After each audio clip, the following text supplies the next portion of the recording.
We're going to start out with the pledge, but first I'm going to give you a reminder that there's no food or beverage allowed in the rooms except for water.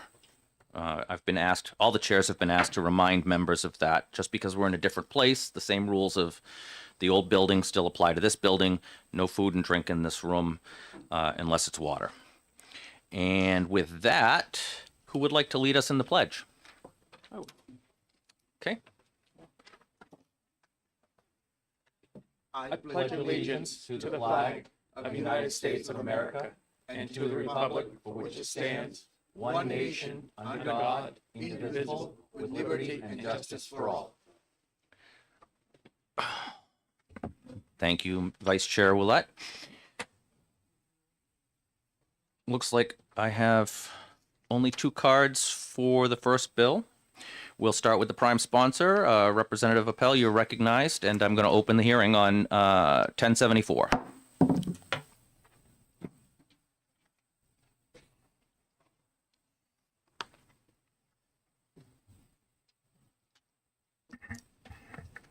Thank you, Mr. Chairman.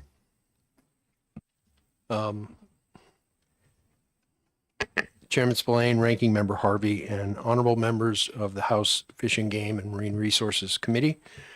For the record, I am Thomas Opel, the representative for Grafton District 9, encompassing the towns of Canaan, Dorchester, and Orange.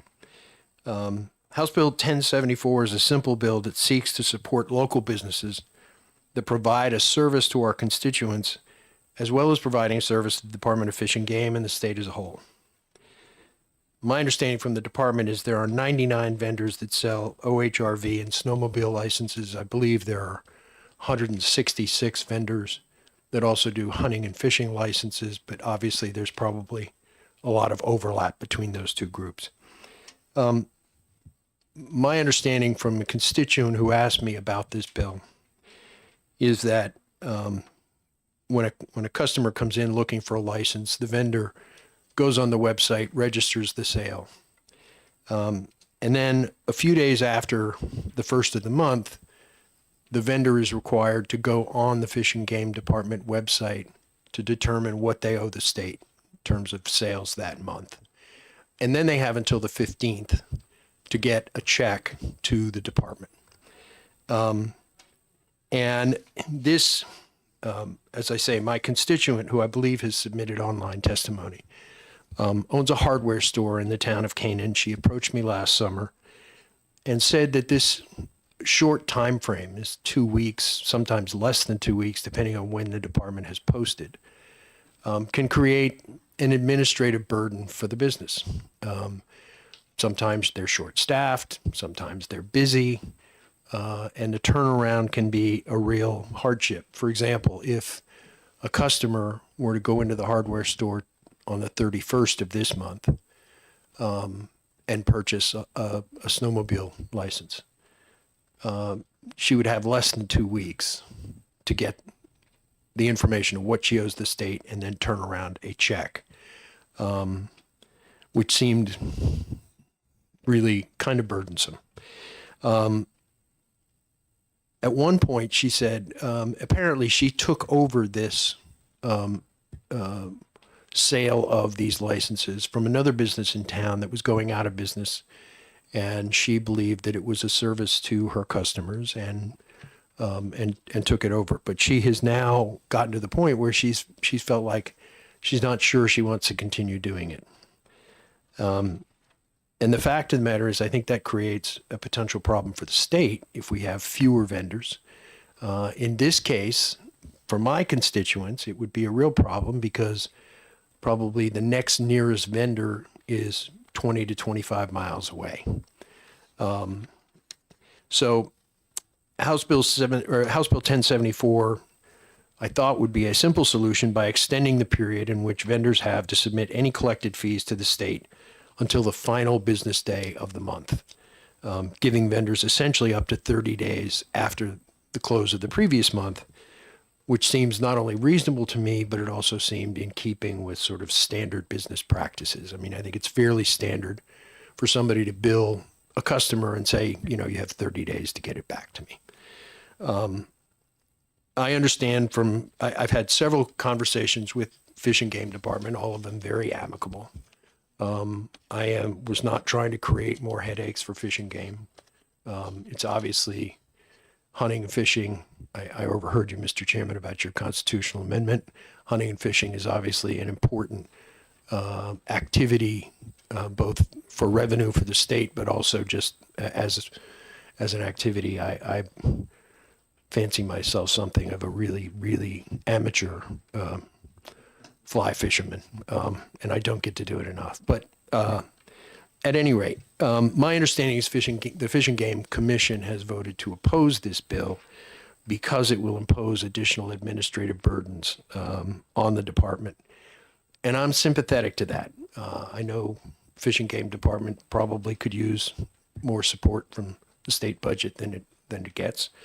But the fact of the matter is I'm more sympathetic to the impact this is having on local businesses, particularly in my district, and our constituents and the people who want to purchase these licenses. If businesses find that it's no longer, that it becomes a burden to be doing this and they get out of the business, that's going to create more problems for people who want to, use snowmobiles and OHRV vehicles and ultimately hunting and fishing as well. In the conversation, it occurred to me that there is perhaps another solution. And unfortunately, this sort of came in a conversation I had with my constituent day before yesterday and with folks at the department. And that is that, again, my understanding is that at this point, Fish and Game Department does not have the capability of making these transactions occur online. So with motor vehicles, for example, if you're going to renew your driver's license, you can do all of that online.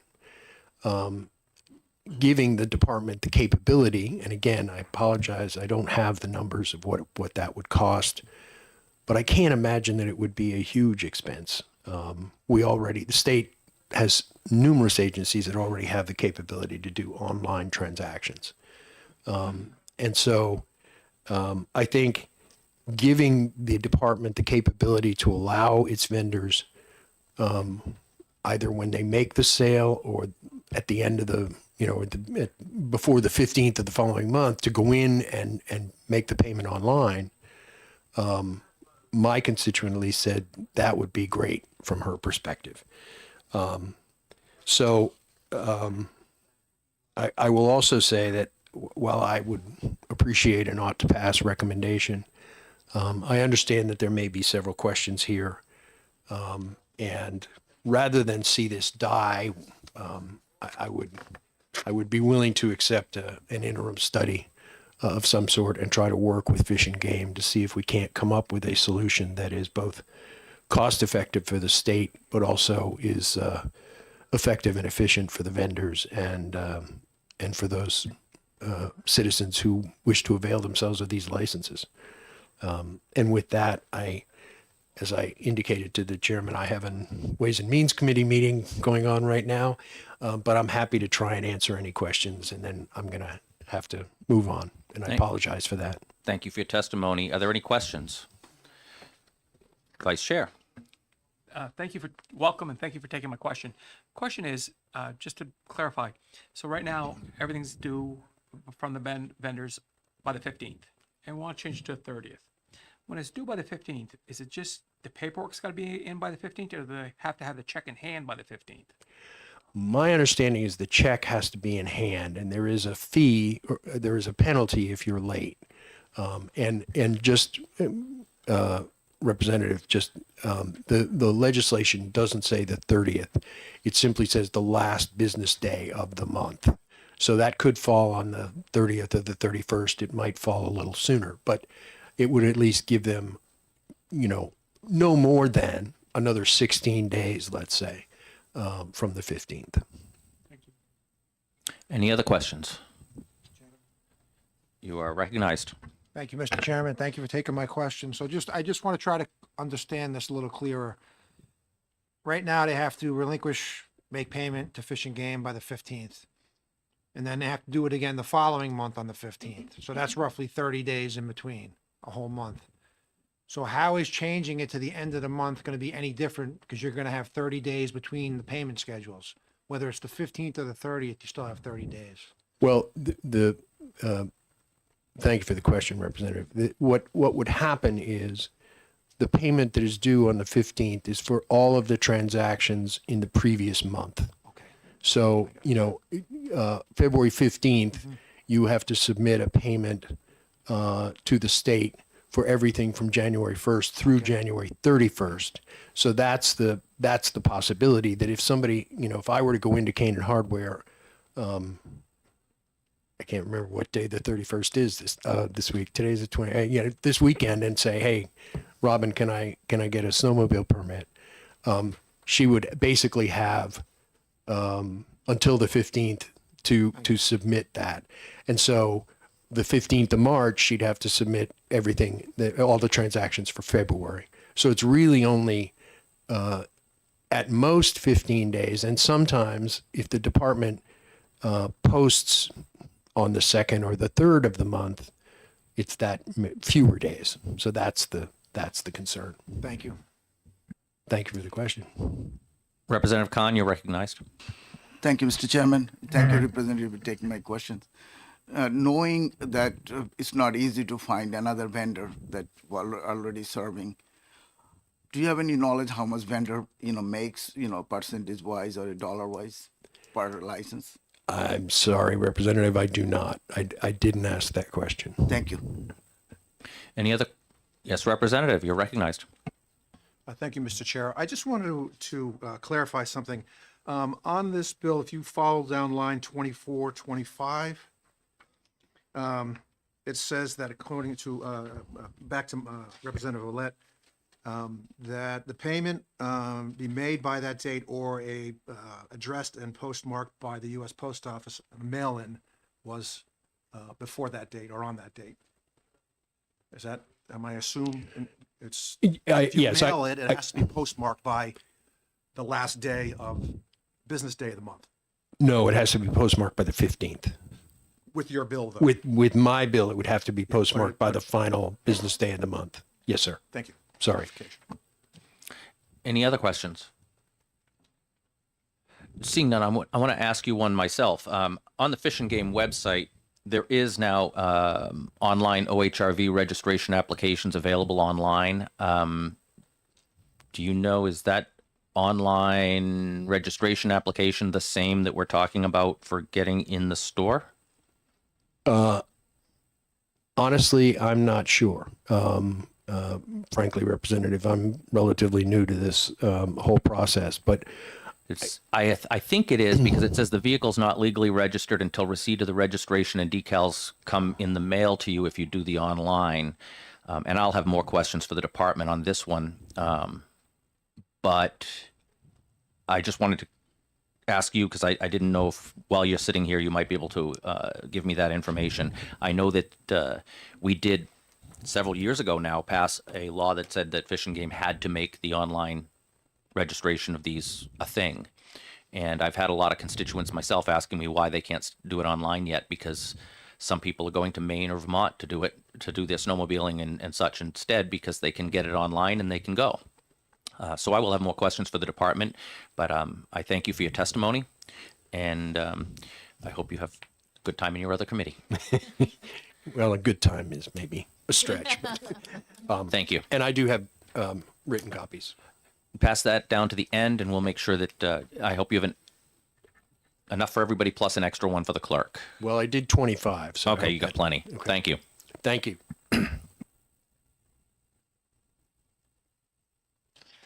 All right, the chair will now recognize Melissa Nemeth, who's representing Fish and Game. It's the last card I have, so if you did intend to speak on anything today, please make sure you pass a card in. Good morning, Mr. Chairman, members of the committee. For the record, my name is Melissa Nemeth, here for the Department of Fish and Game. I'm the new legal and legislative liaison.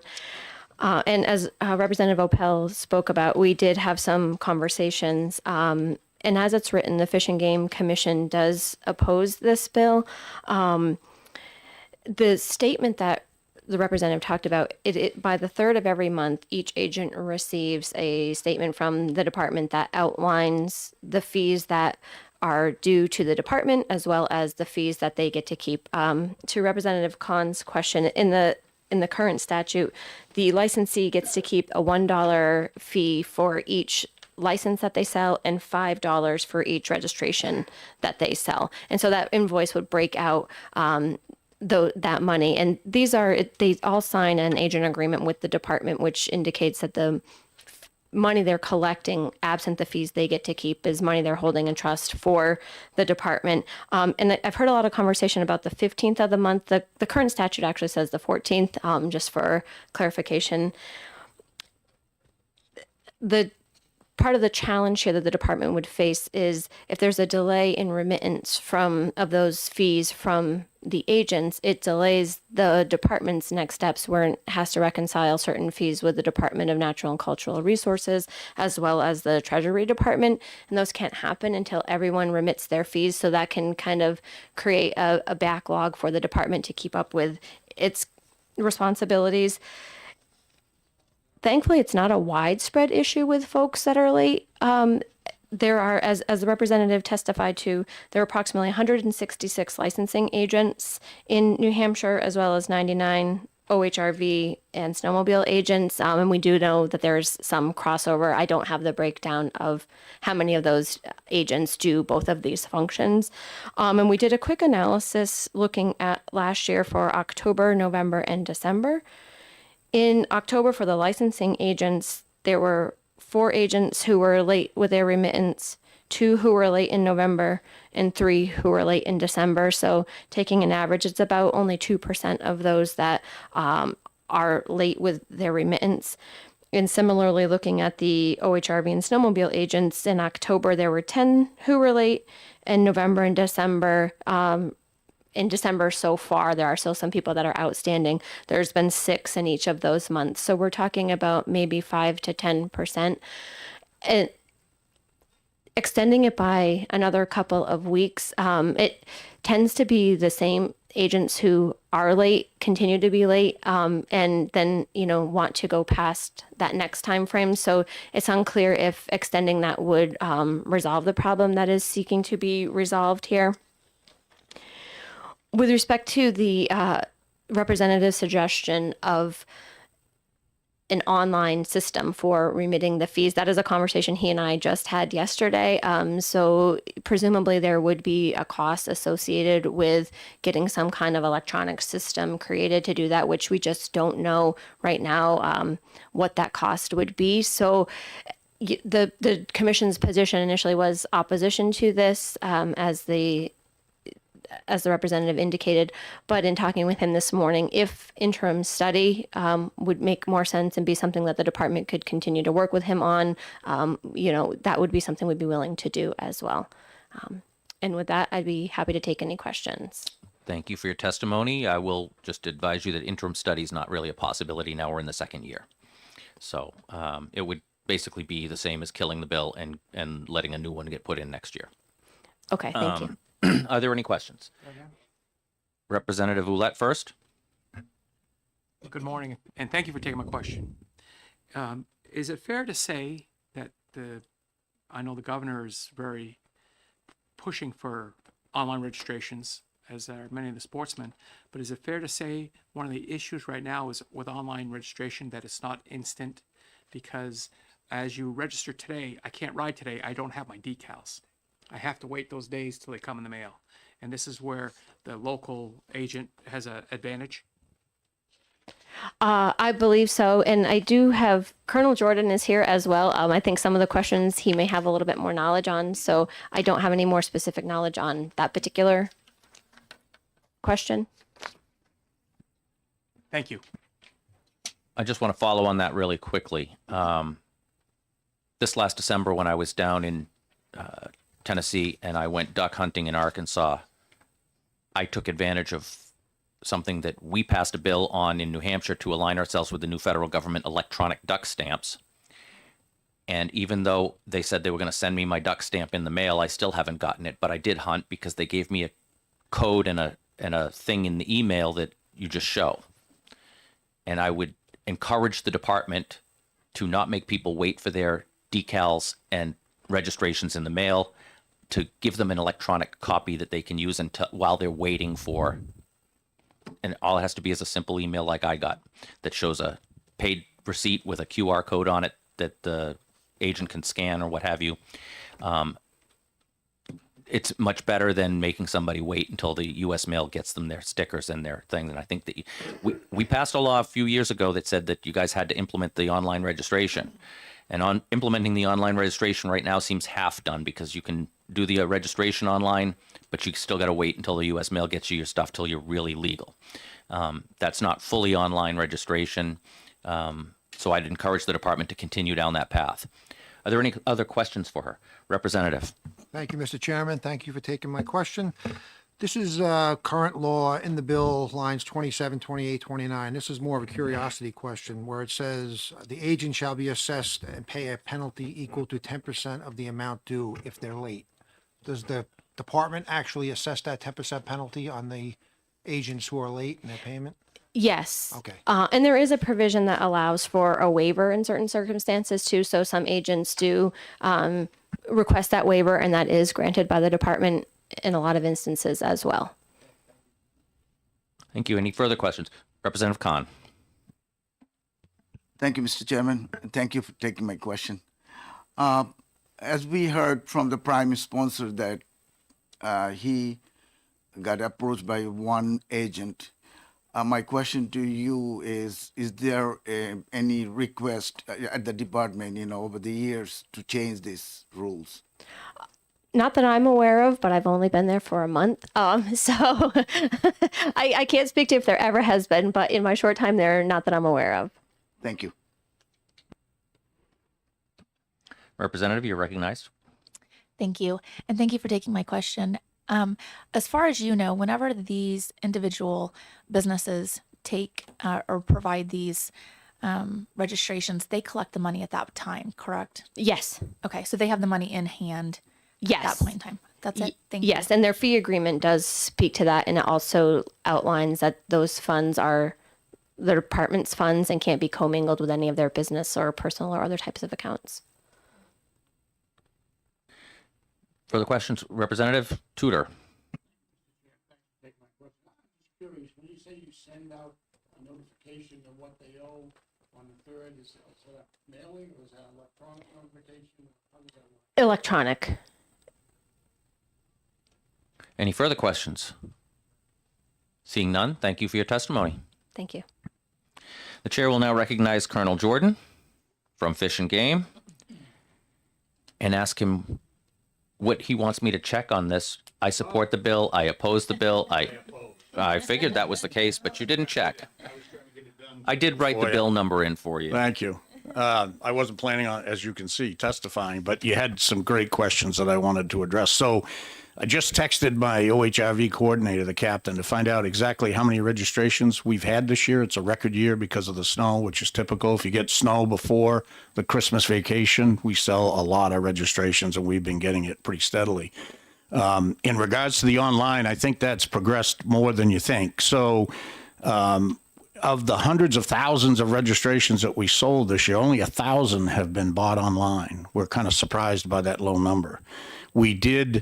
The game changed, and there's a long story on how that occurred. The process changed. We were kind of burdened at the end with doing it instantly. That was not the plan in the beginning. And so we were not prepared for that. To issue a 3M sticker instantly can be done, I think, and we're making progress in trying to make sure that we can do that. But it can't be done instantly. It can't be done right away. You have to have a kiosk, or you have to buy this equipment. We're going to have to think about how we're going to fund that. There's a bunch of factors involved. So Representative Ouellette was correct in the beginning. We were advising people to go ahead and register online, but you'd have to wait for your stickers. That has changed. We're not doing that. And so when people buy online, they can write instantly. So we have told them, and I'm going to tell you something that I probably shouldn't tell you, but we told them online, we came up with the help of the Attorney General's office. We have a law that says that you have to display a decal in order to be, and it's very typical to your car. So you register your car. If you were to throw your number plate in your glove box and drive down the highway, you're going to get a ticket for that. Snow machines are no different. The problem with snow machines is they're expensive. They have nice graphics on them. We sell this very ugly sticker that you have to affix to your machine. And a lot of people, I understand it. I'm a car guy, and a lot of people don't want to do that. But we explain to them that you got to do it because that's the only way that we know that you're registered. And so they can be ticketed for that. And that's an important law because that's how we register. That's how we recognize unregistered machines. And I would encourage you to remember the registration costs go to the trail system. So it helps fund the trail system. The clubs are 100% supportive of that.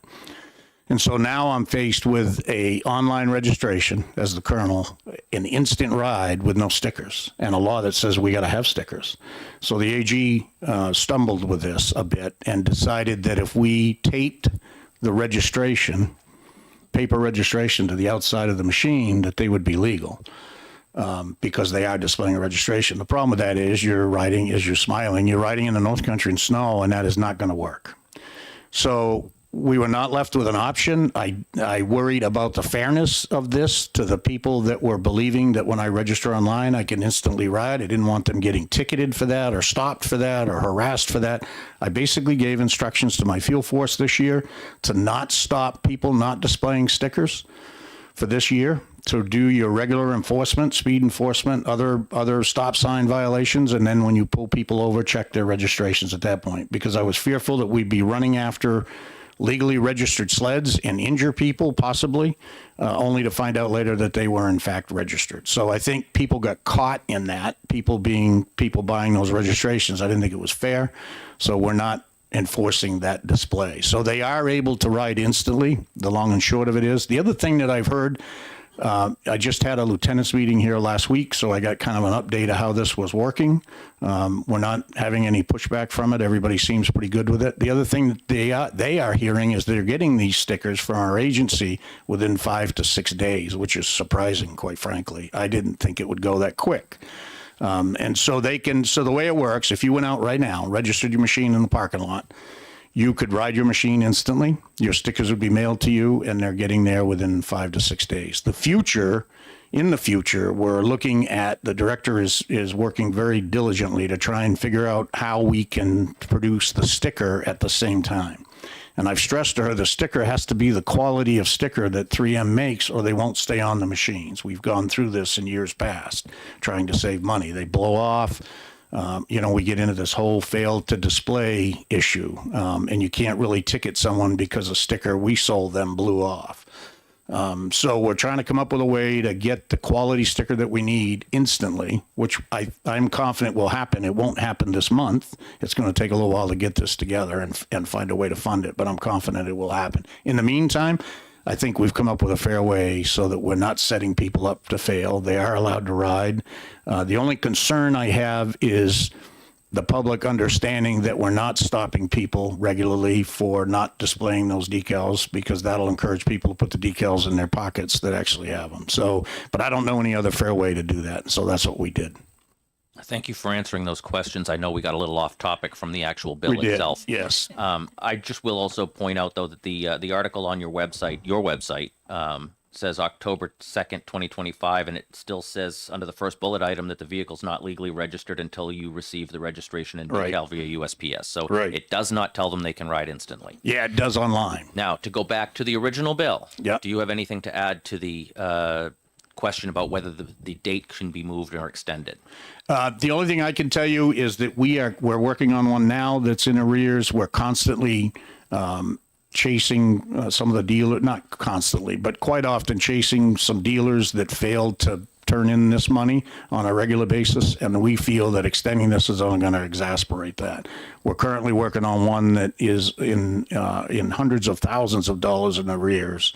And they're good dealers. They produce a lot of registration, so we hate to close them, but we need that money to function. And so we feel that extending this is only going to exasperate that. It would seem to me that if they're only getting $1 or $5 off the thing, if they go off with a penalty at 10%, they've almost lost everything they made. Right. Is that Right. I will tell you personally, I sold licenses before in another lifetime before I had this job. It's a pot of money when you're running a business off to the side Wasn't a huge amount of money for me, but it was a pot of money.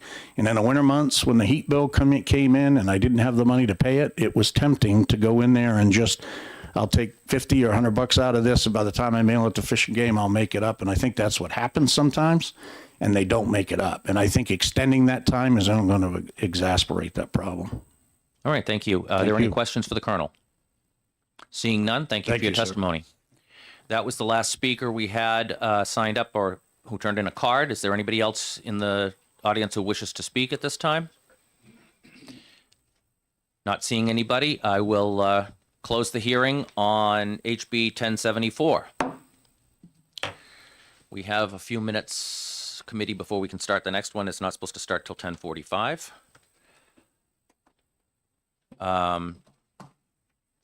Do we feel like we can exec this bill at this time? Okay. We'll move into exec session on HB 1074, and we will let the clerk let us know when she's ready.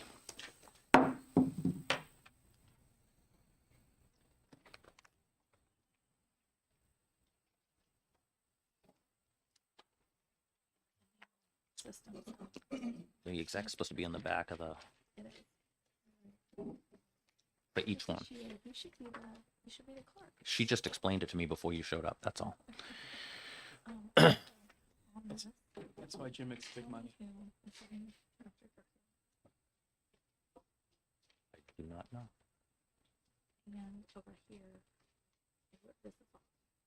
It's off. We've got a seating chart problem. Can everybody turn their nameplates just so the clerk can see them for this exec session? There we go. That'll make it easier for her to be able to get everybody. All right. Thank you. She left out O'Rourke. Ah, Always save the best for last. Just want to make sure.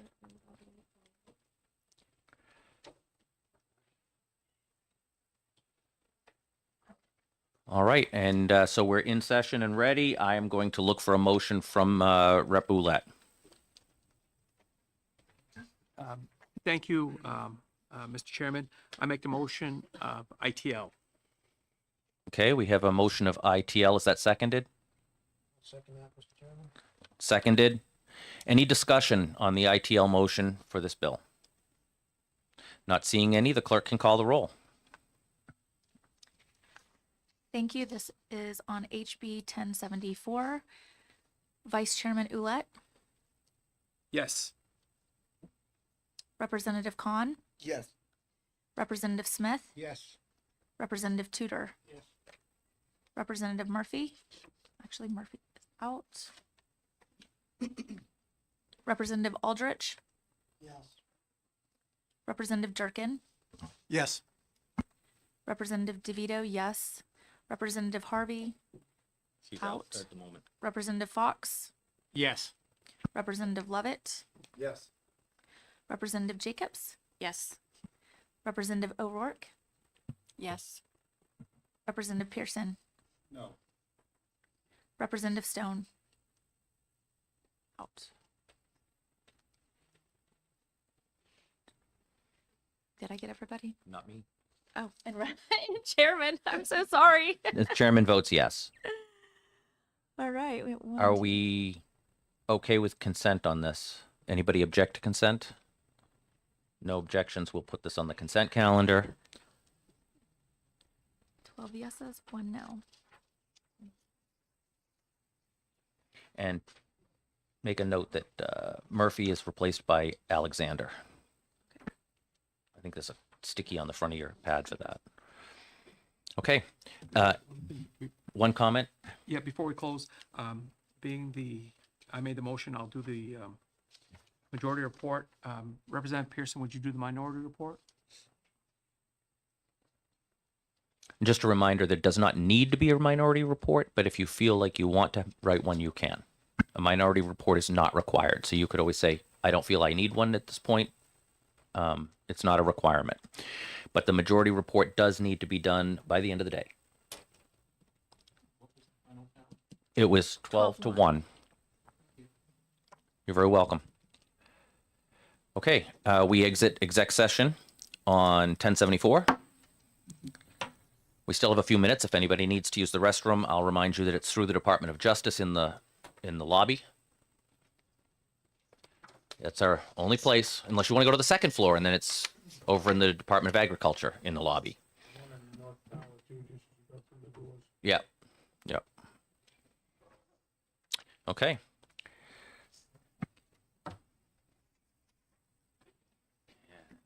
The next bill is. Come on up. We're on a break at the moment. We're in a break. We're in a break. You can come on up.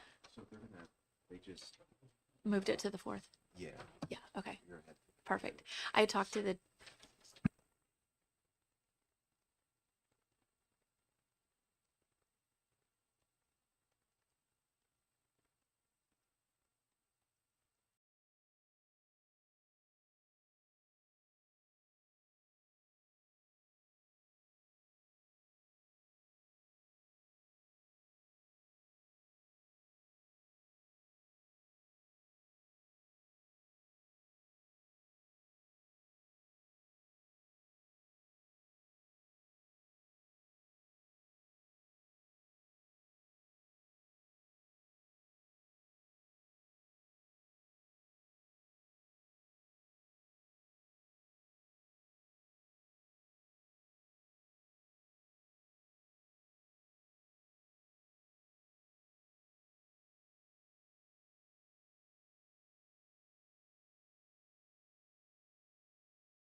Going to open the hearing on HB 1094, and I recognize the primary sponsor, Representative Barton. You want me to change this out? Oh, sure. Because I thought 1074 was. All right. Yeah, we didn't switch the paper out. Well, Where is that paper? 1074 is. I think it's, We already did. we did 1074. That's the one we just finished.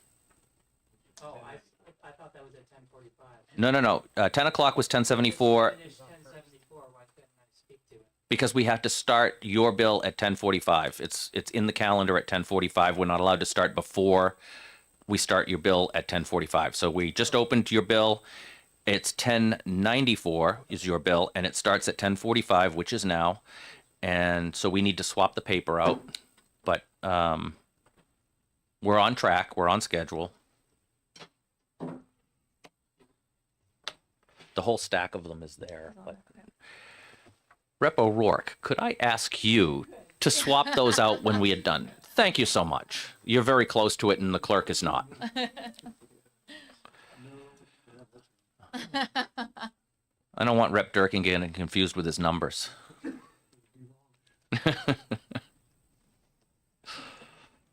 Thank you.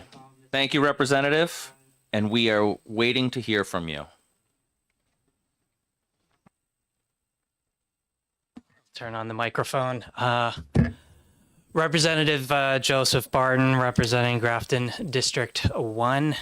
And I'm here to introduce the House Bill 1094, which repeals the prohibition on the collection of seaweed between sunset and sunrise. I don't know if this has been attempted before, but it's one of those crazy laws that's still on the books.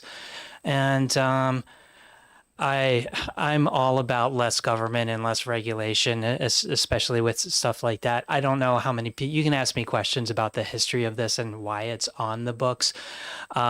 I just don't understand in today's New Hampshire society why we have to prohibit the collection of seaweed at nighttime. It just doesn't make any sense to me. We only have 16 miles of coast too, so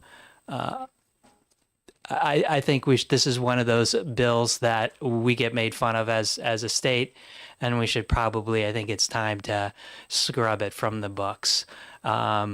I'm happy to go into the history. I don't want to make it part of my testimony, so I'll yield to questions if there's any questions about the history about this bill. Thank you, Representative. I will let you know from a personal standpoint, in the 12 years I've been on this committee, it's been tried twice before. Understand.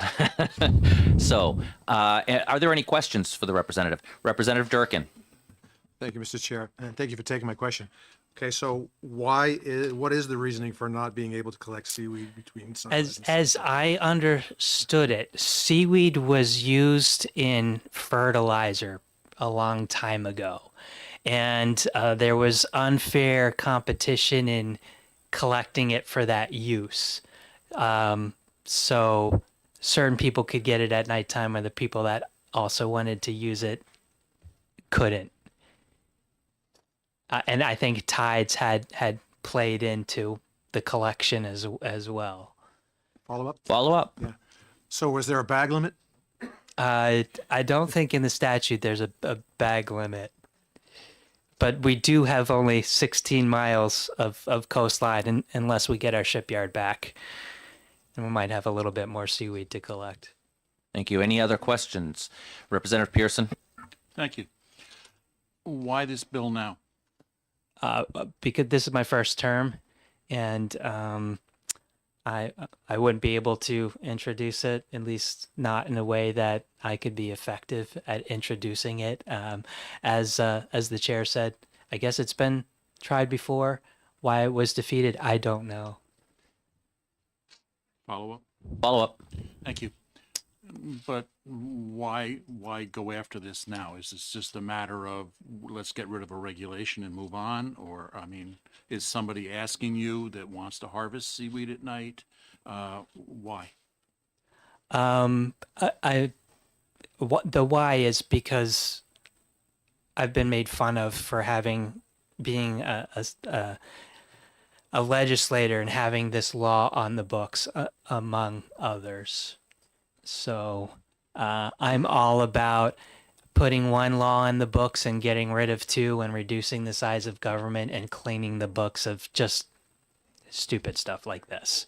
And honestly, I don't know if Fish and Game combs our beaches at nighttime searching for people trying to enforce this this law and catch people collecting seaweed at nighttime.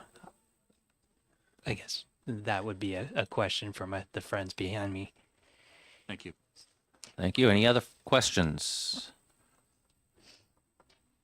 Seeing none, thank you, Representative. The chair now recognizes, I'm going to need my glasses, Captain Eastman from Fish and Game. Chair Spillane, members of the committee, thank you for allowing me to speak today. Why I am up here speaking and not the colonel behind me is that I was the lieutenant, the district chief that covered the Seacoast for 6.5 years prior to becoming the OHRV coordinator. So I am familiar with reasons why we have this law, the importance of it, and the history about why we have it. And I'll kind of explain that to you. So in the 1970s, this law came into effect. Why we had why we have our laws about seaweed and why you can't take it at night comes from the fact that in the lobster industry, when a lot of folks were sending these out, sending lobsters out, you know, whether it was to other states or countries or such, they would pack their lobsters with seaweed. So there would be, you know, a lot of seaweed went into it because there's a lot of salt water in that seaweed, and it actually, you know, kept the lobsters alive, kept them good as they went out. We've certainly got away from that now, but still, the founders of these laws, and there are several of them, like you can only take 3 bushels of seaweed a day in the daytime. There are other laws, like you can't take lobsters at night, you can't take deer at night, you can't take oysters, clams, things like that.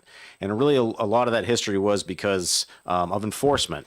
We don't have people out digging clams at night because I can't look across Hampton Harbor. I couldn't in 1970, still can't today, look across and say, hey, those people are illegally taking clams. And that was a big issue. So we don't want people down on the rocks taking seaweed, you know, during darkness. And that's really why the law came to effect, because seaweed really is important to that 16 miles. It holds together an ecosystem. It holds together everything that's down there crawling around, lobsters, crabs, that are important to our seacoast.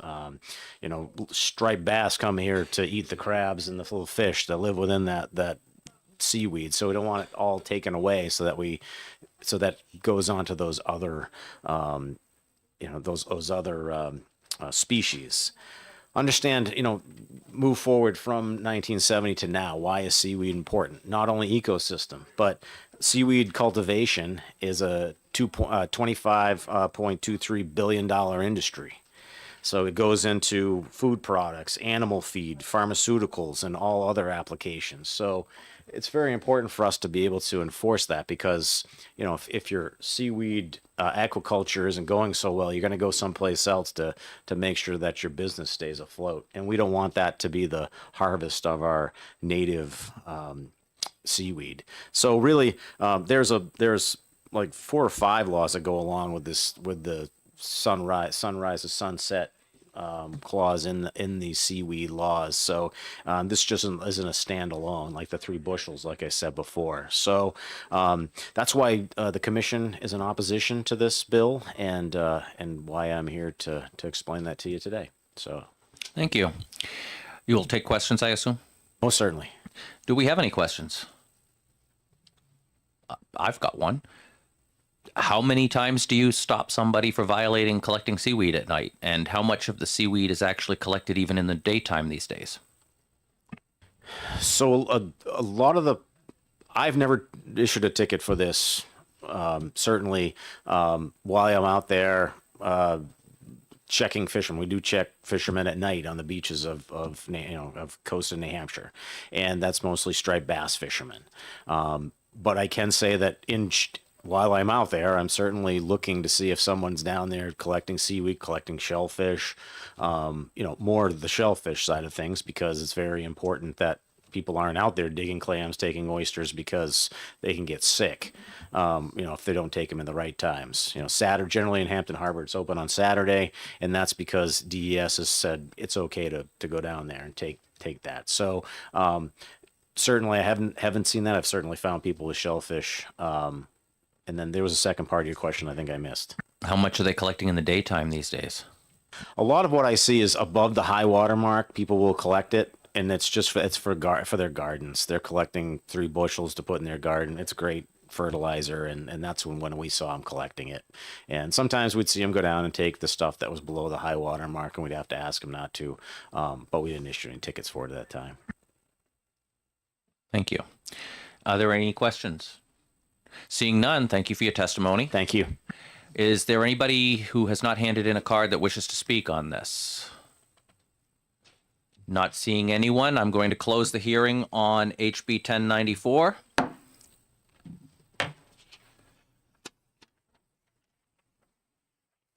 We cannot start the next until 11:15, so we've got 20 minutes. You want to exec this? Do we want to exec this? Yes? Let's do it, Mr. Chairman. Okay. We will move into executive session on 1094, sorry.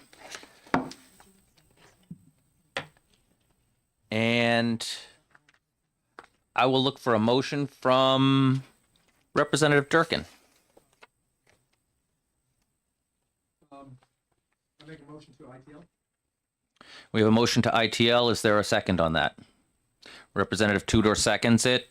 It's open for discussion. Does anybody have anything to add to the discussion as we look at this bill? Not seeing any. The clerk may call the roll. This is on HB 1094, and the motion is ITL. Vice Chairman Ouellette, Yes. Representative Khan, Yes. Representative Smith, Yes. Representative Tudor, Representative Murphy. He is Placed by out. Alexander. Yes. Representative Aldrich, Yes. Representative Durkin, Yes. Representative DeVito, no. Representative Harvey, Yes. Representative Fox, Yes. Representative Lovett, Yes. Representative Jacobs, yes. Representative O'Rourke, Yes. Representative Pearson, Yes. Representative Stone. Out. 12 yeses, You 1 forgot no. me again. Oh, why do I keep wanting? Chairman, No. that is 11 yeses and 2 nos. Move consent. Anybody have a problem with consent? Seeing none, this will go on consent. Rep Durkin, I'll need a majority report by the end of the day. Rep DeVito, do you feel like you want to write a minority report? Yes. We will have a minority report on this bill.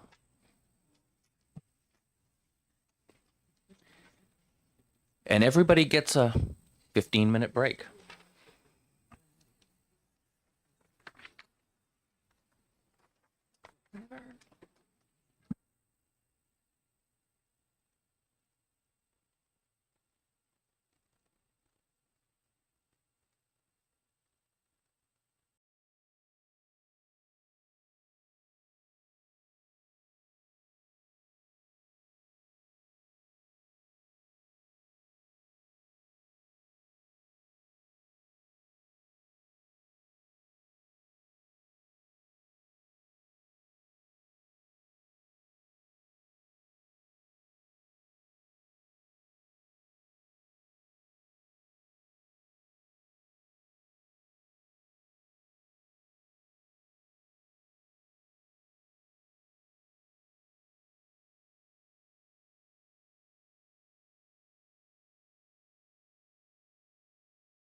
And I'm going to open the hearing on 1167, and I'm going to recognize the prime sponsor, Representative Barton, to come and explain his bill.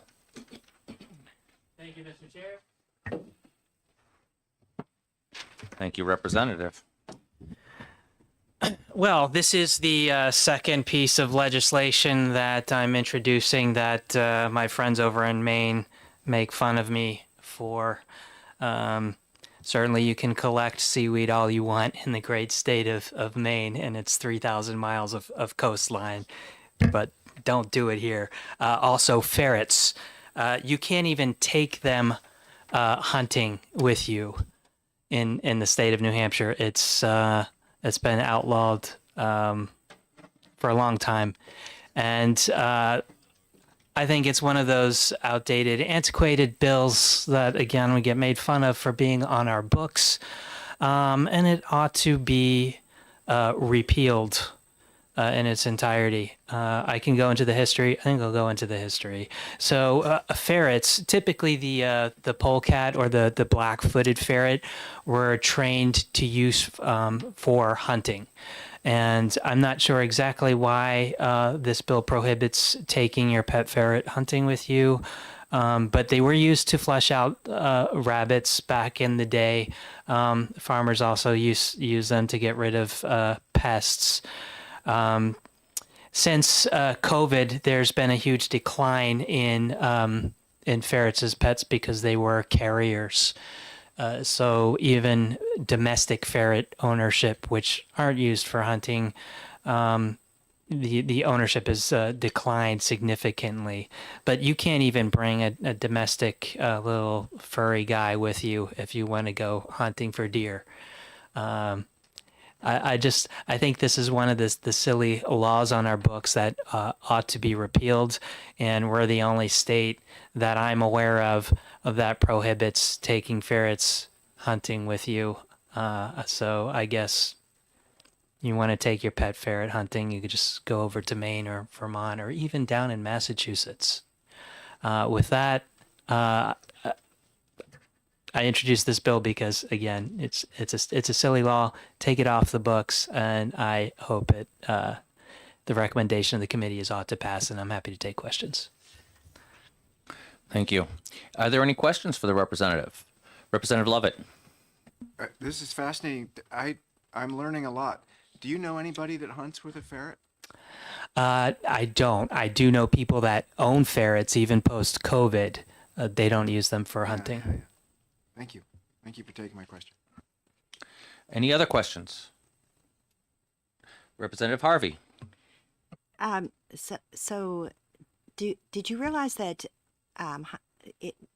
hunting with ferrets is not a method of take that's in the RSAs for Fish and Game, and we'd have to rewrite a whole lot of RSAs for this?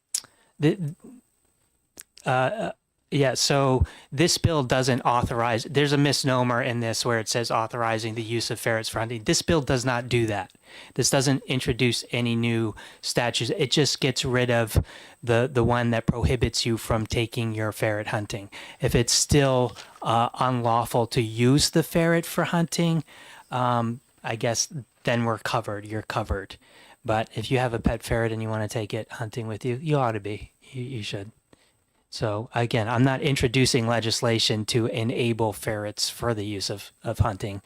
I'm just getting rid of this law that says they can't accompany with you if that's the activity you're engaging in, at least in New Hampshire. Thank you. That clears things up. Any other questions? Representative Aldrich.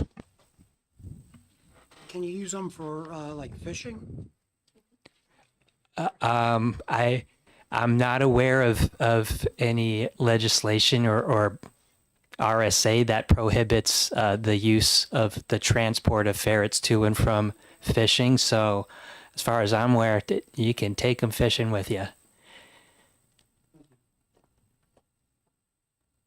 Any other questions? Seeing none, thank you so much for your testimony. And the chair now recognizes Carol Foss from New Hampshire Audubon. You have written testimony, you said? If you want to hand that to the end, you only have 15 copies, though, so we're going to need to... It's all right. We'll get more copies made next door if we need to. Thank you, Chair Spillane. Good morning, members of the committee. Can you make sure your microphone's on, please? Just push the button right in front. There you go. There was a light, but it wasn't red. My name is Carol Foss. I am Senior Advisor for Science and Policy at New Hampshire Audubon. We are opposed to this bill. From hearing the testimony of the sponsor, it looks to me like a solution in search of a problem that could create other problems. Ferrets carry a number of diseases that native wildlife are susceptible to. If a ferret gets loose, they are also very aggressive hunters, so they have the potential to do a number on native wildlife species that they would then hunt. These ferrets are domesticated descendants of the European ferret. The black-footed ferret is an endangered species that lives in the western United States, in the prairie states. So these are not directly related to them. Fish and Game has had no, to my knowledge, request for this bill. It's a little hard for me. I mean, I don't hunt, but I do wildlife research that is effectively hunting. It's just hunting without a gun. And it's a little hard for me to understand why one would want the distraction of having a pet ferret in one's possession while one was trying to shoot a deer or a moose or whatever. So anyway, I will be brief, but I encourage you folks to vote this inexpedient to legislate. Thank you. Are there any questions? Seeing none, if you want to just hand your testimony over to Representative O'Rourke, she can make sure it gets up this way, and we'll make sure there's enough copies for everybody if we don't get enough. I don't have any more cards for anybody that wishes to speak. I'm going to guess that Fish and Game has no position on this because nobody is speaking. Oh. You have a question?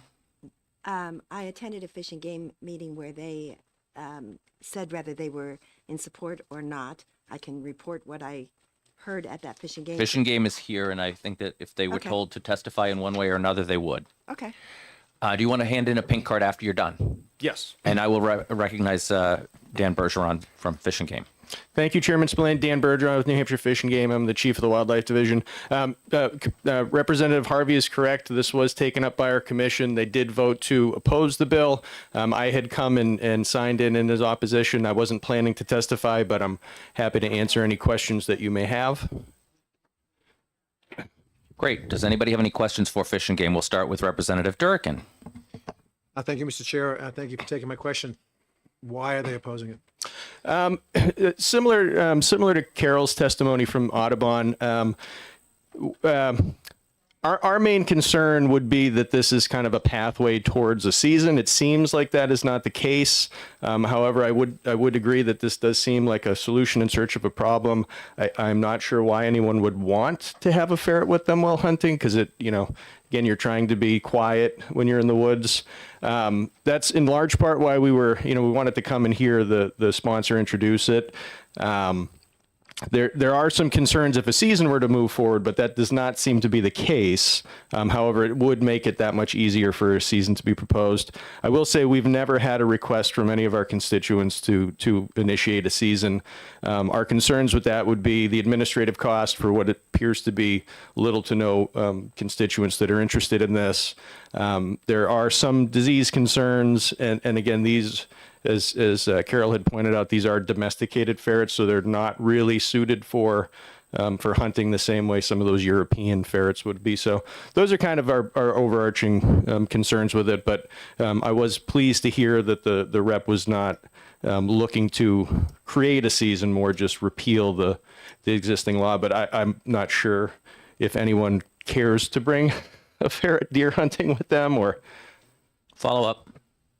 Thank you. So, ferret up here, up where we go, there are ermines, there's some long-tailed weasels, and I don't really know if anybody would use them for hunting deer, any fowl or anything. I do know that on farms, they will use them for rats, mice.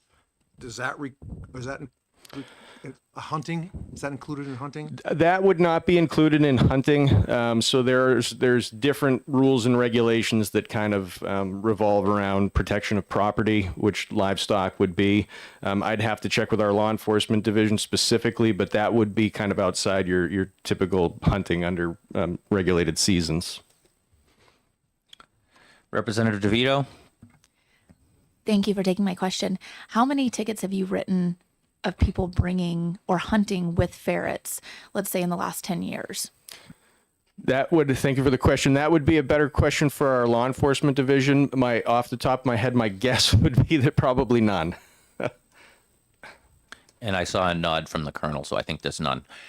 Representative Smith. Thank you, Mr. Chairman. Thank you for taking my question. So is it currently illegal to take a ferret for the car ride to my hunting spot, leave it in the car, go hunt, and then come back and go home? Currently, under the existing language in the statute, yes, that would be illegal. Okay, thank you. Any other questions? Representative Pearson. Thank you. So the primary concern here is bringing domesticated ferrets out in the wild and the diseases they may bring. That and the administration for something that we don't feel there's really a desire for. Yeah. Thank you. Thank you. Any other questions? Seeing none, thank you. And you got a card handed up. I think it's coming down. Oh, great. Thank you very much. One of your coworkers filled it out for you. Very good. Thank you. Are there any other people in the audience who want to testify on this that have not had a chance to do so yet? Seeing none, I will close the public hearing on HB 1167.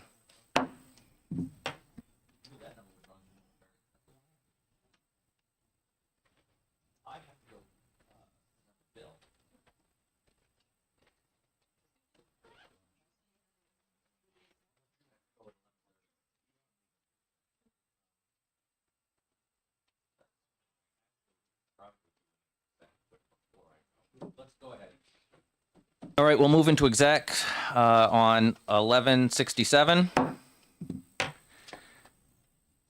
I'm going to look for a motion from Representative Smith.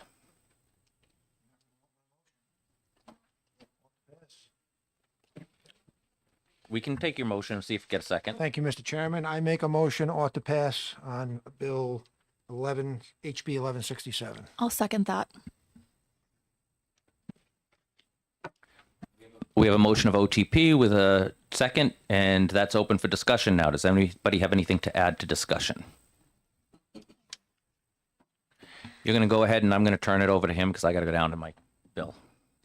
I don't see this as an issue, and why it's on the books as a law is wild to me. We can take any other domestic animal. If I want to take my pet fish or something like that, I could, and it isn't against the law to transport it in the car. So the ferret that's odd to me. Obviously, hunting with ferrets is a completely different issue, and that's not one that we're discussing today. So just transporting it and having it, I think is why I'm going to vote ought to pass.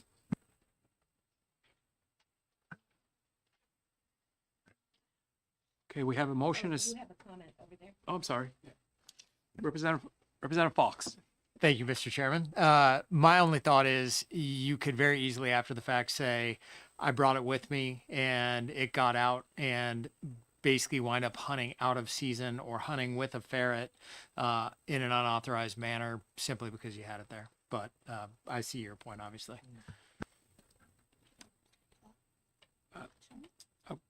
Representative McDonald. Excuse me, Pearson. Thank you.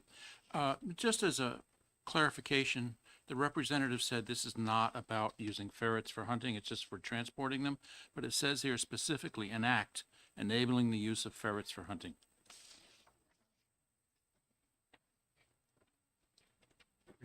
Chairman, may I speak? Okay. The chair recognizes Representative DeVito. The main sponsor corrected that in his testimony and stated that it was not used. It was, they had made a mistake verbiage. Representative Harvey. Thank you, and I heard the vice chair say that. However, we have the bill before us that we're voting on. We don't, we can't say, oh, well, that was not the intent of the bill, or, you know, it means something else. This bill says possessing a ferret while hunting. It specifically says that, and that's what we're voting on, not the testimony of what he meant to say or what OLS should have said. This is what we are voting on, and it specifically says enabling the use of ferrets for hunting, and it says possessing a ferret while hunting, not while leaving it in the car while I go hunting without it. Representative Smith. Thank you, Mr. Chairman. I just want to bring some more clarity to that. Correct, the under where it says an act does have an error, and the prime sponsor addressed that, but it is clear in the analysis. It says the bill repeals the prohibition on possessing a ferret while hunting. Doesn't authorize it to use it while hunting. So it's about possession while hunting. That is a distinct difference. So this is clearly not about hunting with a ferret. This is just purely about possessing that ferret while hunting or while traveling. Thank you.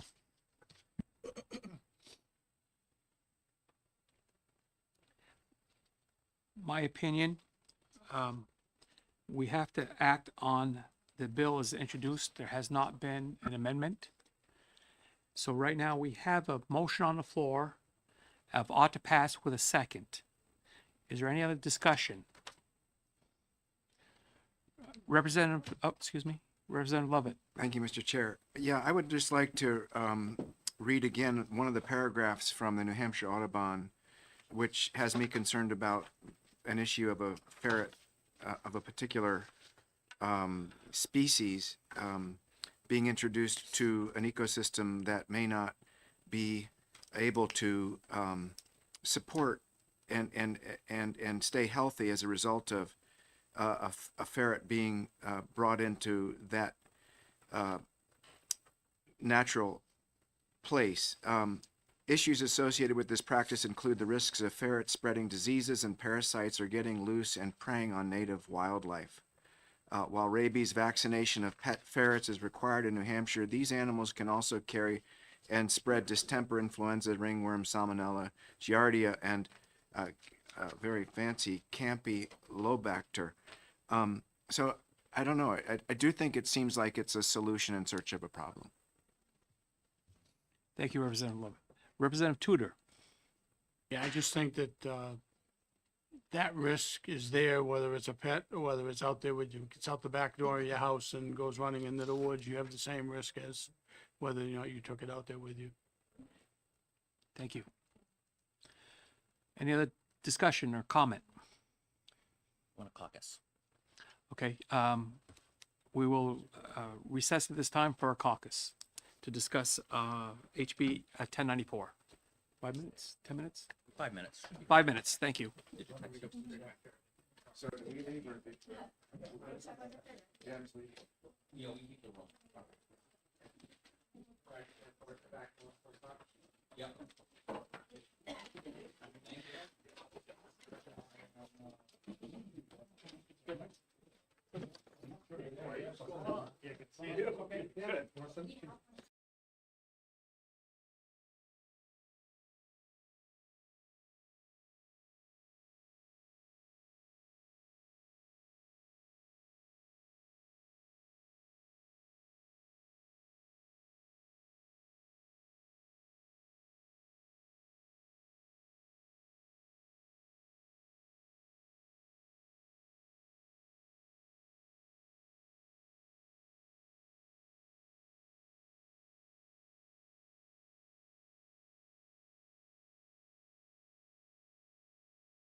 hear me?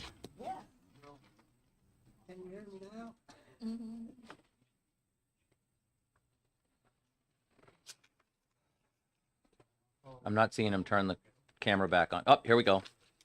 Oh no, your phone just dimmed. I thought the screen was turning over.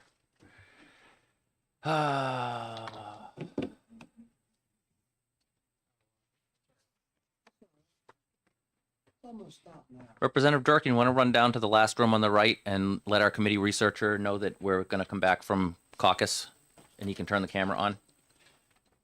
Hey, did you find out, Jim, on what 1094, if there's a minority report, can it go on consent? Oh, I did find out. To let everybody know, the clerk said that if one person is writing minority report, even if it's 12-1, it's not considered under consent, and we can't put it on consent. So if anybody that was going to write a minority report wants to not write a minority report, it can go on consent. But if you still plan to write a minority report, the bill will not be on consent, and it'll be on the regular calendar, and we'll all have to take a voice vote on the floor. So. I would like to see you on the record, Representative. So just that's a little bit of info for everybody. And as I recall, and as the ranking member recalls, it wasn't the way it was years ago, but it is how it is now. Brad got us on? It was a woman there. Oh, all right. I'm not sure my minority report. Okay. Just So we're not going to have a minority report on the one that Rep. DeVito was going to write because she wants to put it on consent. So we're going to be going on consent with that one. Are you still going to write your minority report? No. Rep. Pearson does not want to write his. We'll put that on consent without a minority report as well. So just to be clear, 1074 and 1094 are both going on consent. They are now, yes. And I'm going to cross out that I'm owed a minority report from 2 people. makes my life easier. Well, it makes mine a little easier too. All right, I guess we're back online and we can continue the exec session of 1167. We have a motion of OTP that's been seconded, and I will allow is there going to be any more discussion? Does anybody have anything to add? No? All right, we'll let the clerk call the roll. Thank you. This is on Bill 1167 with the motion of ought to pass. Vice Chairman Ouellette, Yes. Representative Khan, Yes. Representative Smith, Yes. Representative Tudor, Representative Alexander, Yes. Representative Aldrich, Yes. Representative Durkin, Yes. Representative DeVito, yes. Representative Harvey, No. Representative Fox, No. Representative Levitt, No. Representative Jacobs, No. Representative O'Rourke, No. Representative Pearson, No. and Stone is out. Representative Spillane, or Chairman Spillane. Thank you. I'm going to vote yes. Great. That is 9 yeses and 6 nos. 9-6 does not go on consent. Majority report from Smith. Do we have a minority report, ranking member Harvey? Who will write that? Okay. You don't have to, You can assign it to somebody or ask for volunteers on your. Okay. I just wanted to make sure you knew that you were not on the hook the whole time. Okay, so that's OTP 9-6, majority report from Smith and minority report from Harvey, and we are almost ready to start the next bill, but we've still got 2 minutes if anybody needs to run to the restroom or something. Yes, please. Tomorrow, if at the latest.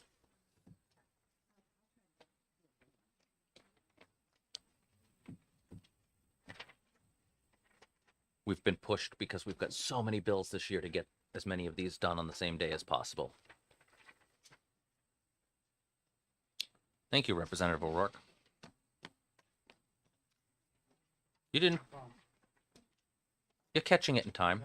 All right, and I've got to turn things over to the vice chair because this next bill is my bill, and I've got to present it. And I can't recognize myself, even when I look in a mirror.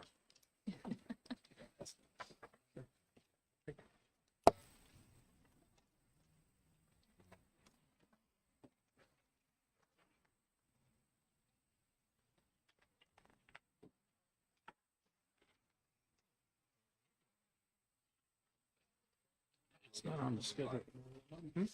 This is not here.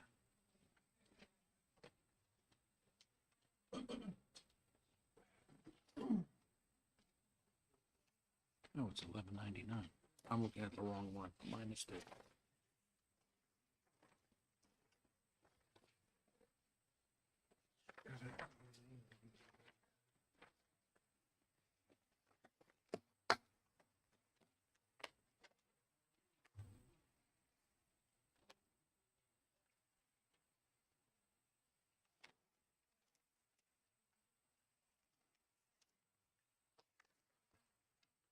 As is now 11:45, we'll start the hearing on HB 1199.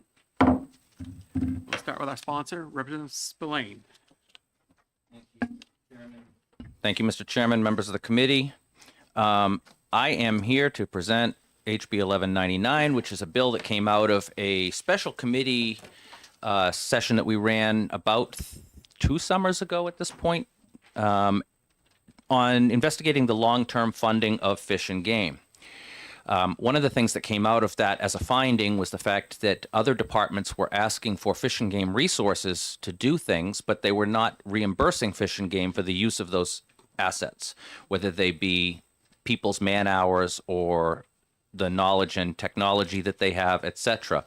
One example would be, say, DES needs to do a change of land use permit that they get paid for, and then they are required to have Fish and Game make sure there's nothing endangered on that land before the change of use is approved, and Fish and Game has to send out their officers and or biologists and such and do an assessment of the land, and none of the permit money that DES collected goes to Fish and Game to offset the use of their resources. So they're being pulled into other directions that they weren't normally having to do in the past when Fish and Game was first originated, and they're not getting a sharing of the revenue. Again, I can give you another example. Say Ports and Harbors decides they're going to dredge out Portsmouth Harbor. Fish and Game has to go out and do a survey of the harbor bottom to make sure nothing's going to be damaged or hurt by the dredging before they can do the dredging. And in those instances, sometimes it's federal dollars that Ports and Harbors gets to do it, but Fish and Game gets none of it. There was an agreement verbally between Ports and Harbors and DES after that committee hearing in the summertime where they said, you know, we'll just work this out with an interdepartmental memorandum of understanding, and we'll make sure that we share our revenue with Fish and Game. No need to do anything. And when I checked on the status of things a year later, none of that had taken place. So I said, you know what? I'm just going to put a bill in to give you the ability. It doesn't say it's mandatory. It doesn't say that it has to take place. But in an instance where Fish and Game determines that their resources are going to be used for something by another department, they have the ability to create a permit to have that other department pay for the use of their resources. And I have an amendment to this that you'll see in front of you today because the commission asked me to please add a line that half of a sentence that says, after consultation with the Fish and Game Commission. So the director may create the permit and have the other department pay for it after consultation with the Fish and Game Commission, if we take up the amendment and pass it on to this bill, not by the director's own choice, but with consultation of the full commission. And in any instance where the department and commission determine that they are going to be needing to get reimbursed for the use of their resources, they will be able to do so. It does not change in any way the cooperation between other departments, such as when state police might want the dive unit from Fish and Game, because they already have worked out a way where they share their resources, and when Fish and Game is doing a search and rescue, state police help them, and when they need to find evidence that got dropped into the bay, the dive team goes to help the police department out. So it doesn't change that in any way. It's entirely at the discretion of the Fish and Game Commission and director as to whether they're going to create the permit and charge the other department, but it gives them the ability to do so should they need to. And I think that will help with some of the long-term funding holes that have been popping up into the Fish and Game budget. With that, I'll take any questions. Representative Harvey. So I'm sorry, I was searching for your amendment and I found it. So I like the sentence, the executive director of the Fish and Game may establish after consultation. So you're envisioning this as a discussion between the director and the commission, not Correct. okay. The commission asked for that line, and I said that's not a problem. I assumed it was going on anyway, that the director would always consult with the commission, but the commission said, let's just please make sure it's in there, and I said, no problem. Okay, follow up, please. Follow up? Thank you. So I was at that summer meeting when we talked about, not we, because I was in the audience, but talked about finding funding. You were our sources. most faithful audience member. I'm always like a bad penny. I keep showing up. So I remember this discussion that we had, but I also remember, and so can you talk to this, please, and correct me if I'm wrong. I also remember discussion that this might open the possibility that other agencies would then charge us for the use of our equipment. For instance, the dive rescues and so forth. We don't right now. We don't pay for a Black Hawk helicopter. But what if this passed? Do you see this as an opening for other agencies now to charge us for, the helicopter or whatever we buy? No, because those other departments that were of concern already have voluntary agreements of sharing resources back and forth, and they feel it's an equal balance of we use Fish and Game uses ours. It's only something that's left, and that's why it's not mandatory. It's discretionary on the part of the commission and the director to determine if there's an imbalance, if they're always using our resources but we're never using theirs. In the case of DES, there's no reason that I can think of, except for, well, the docking of the boats at the DES facility is sort of a use of some DES facility stuff, but it's imbalanced. There's a lot of times it's mandated, in fact, that anytime there's a change of land use, that there has to be a check for the endangered species in that change of land use before DES can approve it. And so the call on Fish and Game is a constant call to use their resources. Now, I will tell you that I just found out yesterday that they formalized a memorandum of understanding with DES. DES has no position on this bill now that they've entered into their own memorandum of understanding officially. They don't expect that they will get charged a permit fee from Fish and Game, and Fish and Game says, I guess, you can ask them more directly, but that they're in agreement with the memorandum the way it's written, and they're going to move forward with the revenue sharing under that unless there's another imbalance that they not recognize.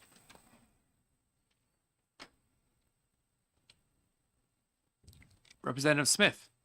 Thank you, Mr. Vice Chairman, and thank you for taking my question. I have a question on your amendment.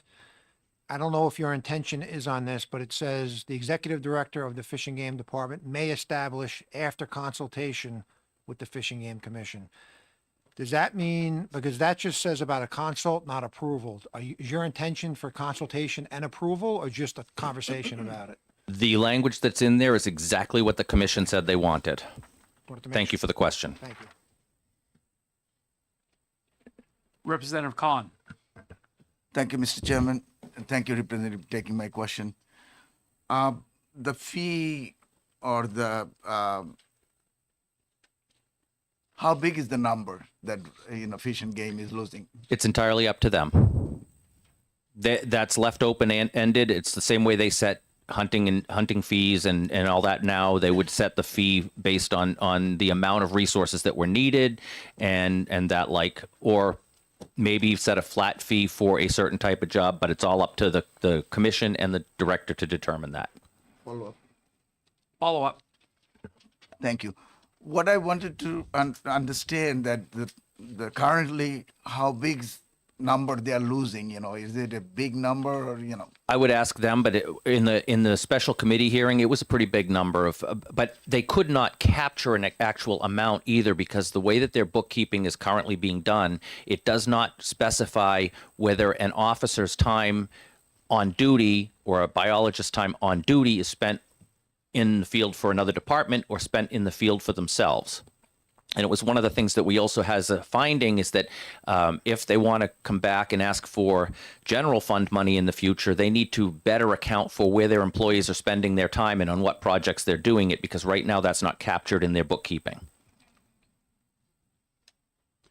Representative Smith. Thank you, Mr. Vice Chairman, and thank you for taking my question. This may have been asked already, and I apologize if it already has been. Is this going to cause a possible budget shortfall in other departments that are getting billed by Fish and Game? The other departments have not said so. Okay. They have verbally agreed to share their revenue multiple times in the past. They just haven't done so. And the permit process would mean that they were on the hook to provide that payment before the resources were used. Representative Harvey. I'm pushing my luck because I'm asking 3 questions. You mentioned that, other departments have sort of a handshake type agreement with Fish and Game about sharing resources and so forth. Do you see that this might be an opening that all resources should have an MOU? It would be great if all the different departments entered into memorandums of understanding with Fish and Game and agreed on their own, so that permits didn't need to go before the commission and then go before the director and be done.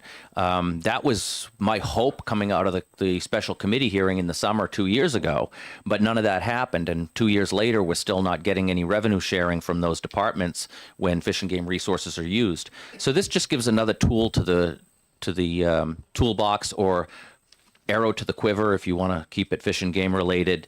Another something to throw in the bait box that Fish and Game can use if needed to make sure that they are getting a fair amount of the distribution of the permit fees that are paid for those change of land use or harbor dredging and whatnot that are actually using their resources. Okay, thank you. Any other questions? Thank you very much for your testimony. Thank you. Up next, I'd like to call Melissa Nemeth from New Hampshire Fish and Game. Oh, good. I hope I pronounced it okay.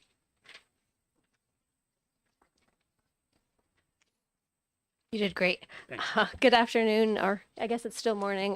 Chairman Spillane and members of the committee. Again, for the record, my name is Melissa Nemeth, the legal and legislative liaison for the Fish and Game Department.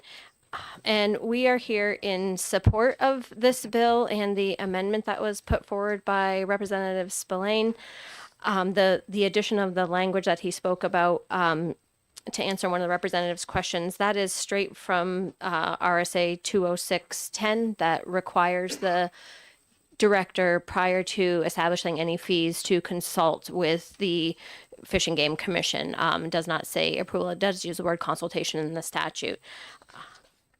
Fish and Game frequently provides personnel, equipment, and expertise to other state agencies, even sometimes when that might be outside its core mission, because it is helpful to those other agencies and to the state as a whole. This bill and the amendment help to create a fair, transparent mechanism for the department to recover their actual costs for the support that they provide. Additionally, it would protect the Fish and Game Fund and ensure resources remain available for wildlife management, conservation, and public safety. On the issue of the memorandum of understanding with other agencies, similar to how the representative testified, Fish and Game would also understand that if there are MOUs that include a financial component, they would not be part of what else is developed. And this, the bill and the amendment would require, or permit, not require, allow the director with the consultation of the commission to go through the rulemaking process to set up permits and fees. And so, whether there is already a financial component of an MOU, that could be something that could potentially lend itself to being in the rule as listed as something that would not fall under any new permit or fee structure that was created via that rule. And additionally, there was some in the written testimony from DES that was provided. they were urging the committee to think about thresholds for certain fees and rules, such as like hours, dollars, or frequency. And the department's position would be that those types of things would be exactly what would be taken up in the rulemaking process and addressed there. And with that, I'd be happy to take any questions. Thank you for your testimony. Do we have any questions? Representative Khan. Thank you, Mr. Chairman, and thank you for taking my questions. So is it fair to say that the money that we're talking about, the fee we're talking about, the department money is going to come from, it's not their money, is going to come from either a vendor or contractor or a town or city's money that they collect, and they will distribute it to you, right? I'm not sure I understand your question. As I understand it, this would be if there is something for which the department wished to charge a fee or permit, it would go through the rulemaking process. And this would be for sharing their resources. So whatever entity was utilizing the resources of Fish and Game would be responsible for paying the appropriate fee. Follow up. So what I'm trying to understand that I think you're asking for cost sharing. Whatever cost the department has, they want to have that cost to be paid, whatever services you're going to provide to the town and cities or any organization. Is that right? That's correct, yes. So for one more follow-up. One more. So that's what I'm saying, that those money is not going to come from a city or it's going to come from the people where you're going to provide their service. I think so. I think we're saying the same thing. Yes. Thank you. Representative Harvey. So, can you just walk me through this process? I thought I understood it until you started to talk about rulemaking, and then I was like, wait. So, let's say somebody wants to use. We need to check and see if there's any endangered species on a piece of land whose land use is going to change. Okay. And Fish and Game is going to do that survey work for us. Walk me through the process then. How would this permit thing apply? So as the department understands it, in that example might be something that is absorbed in the MOU with DES, but the bill as introduced would allow the executive director to enter into rulemaking that would outline what the permits would be, what the fees would be, and what that process would look like. And then you would, I'm sorry, follow up? Follow up. And then you would assess the organization using Fish and Game, the cost of the fee that you came up with in rulemaking. Yes. Okay, got it. Thank you. I have one question, and thank you for taking my question. So say there's a project, like you said, and DES is going to pay Fish and Game for their expertise on this project. Does the money go into the Fish and Game general fund? And will there be a line item in your budget now showing an income line for departmental income? I think that would be a better question for our business folks who unfortunately aren't here today, but I can certainly take that question back and get a response to you. Thank you. Any other questions? Thank you very much for your testimony. Our next person to testify is Adam Crapo from New Hampshire Department of Environmental Services. Good morning, Adam. Good morning. I have some handouts. I'll get those to you.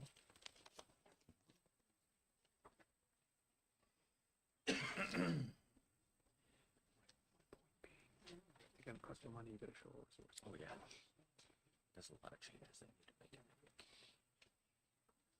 That's a long story.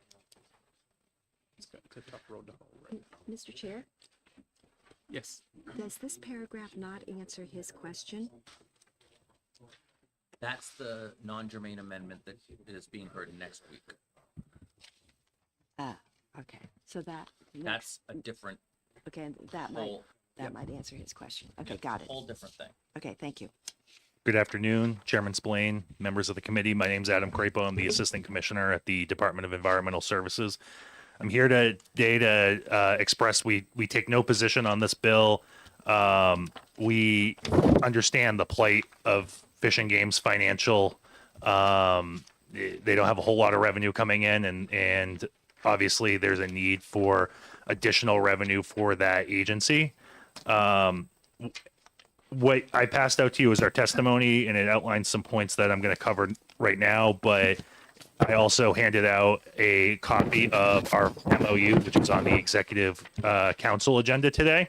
And I have not heard that it was not approved, so I'm hoping that it was approved, but we will certainly update the committee after the fact. And what that does is it provides $200,000 per year, or up to $200,000 per year for basically their consultation services. I wanted to address one of the points that I think the sponsor made.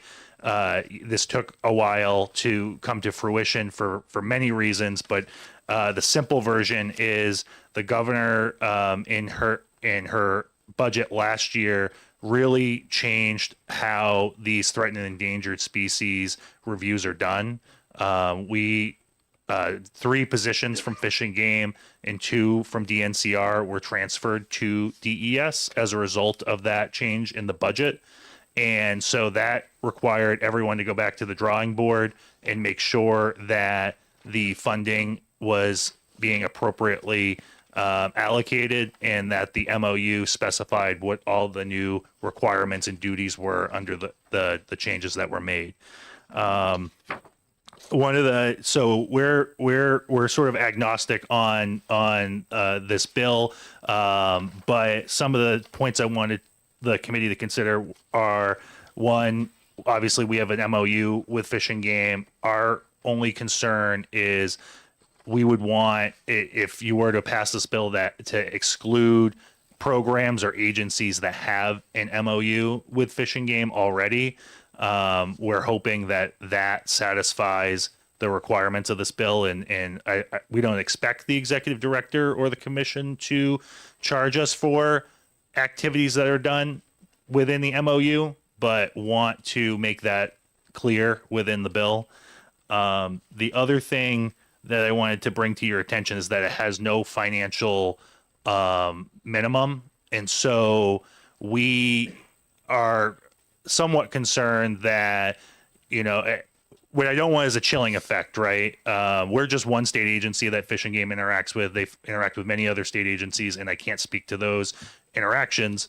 But what we don't want is to have a transaction for every, or a fee transaction for every interaction that we have with them, and create a chilling effect for our agency to interact with Fish and Game when fees are charged.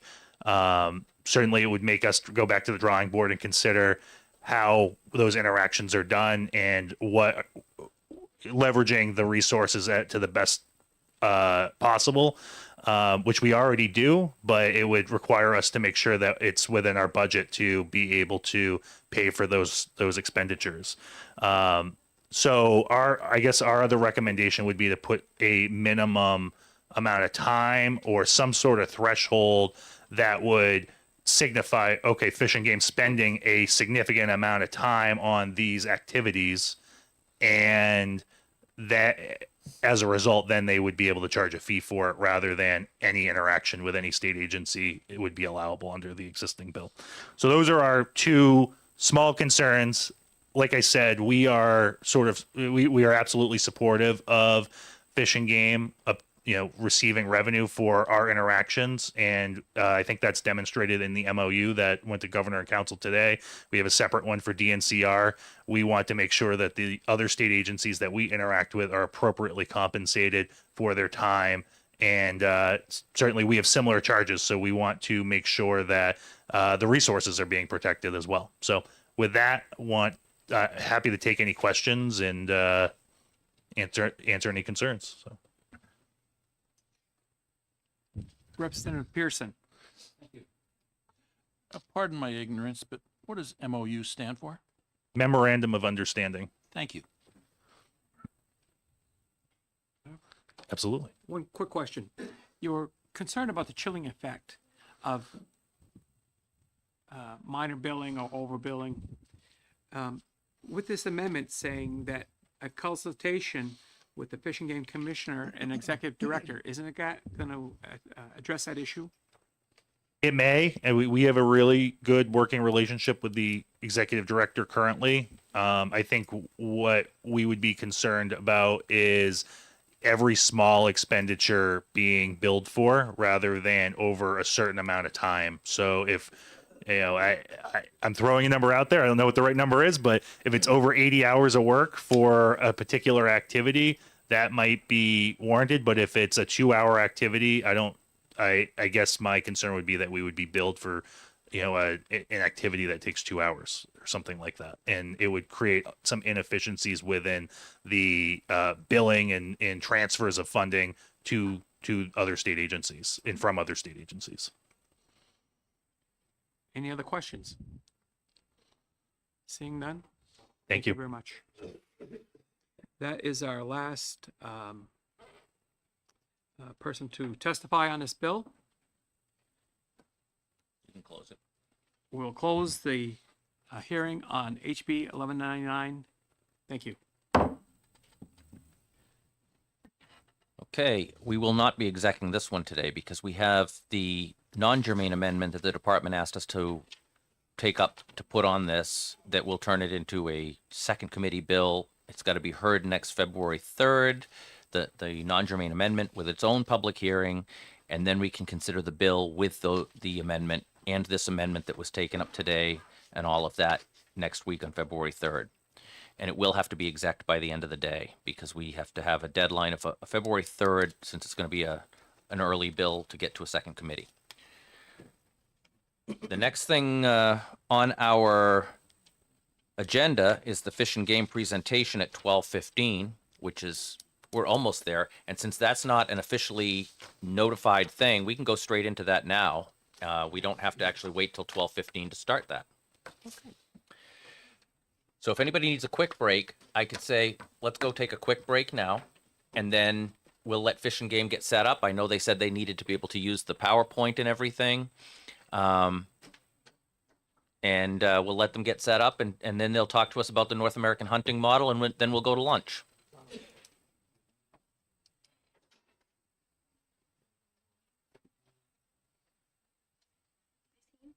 Sure.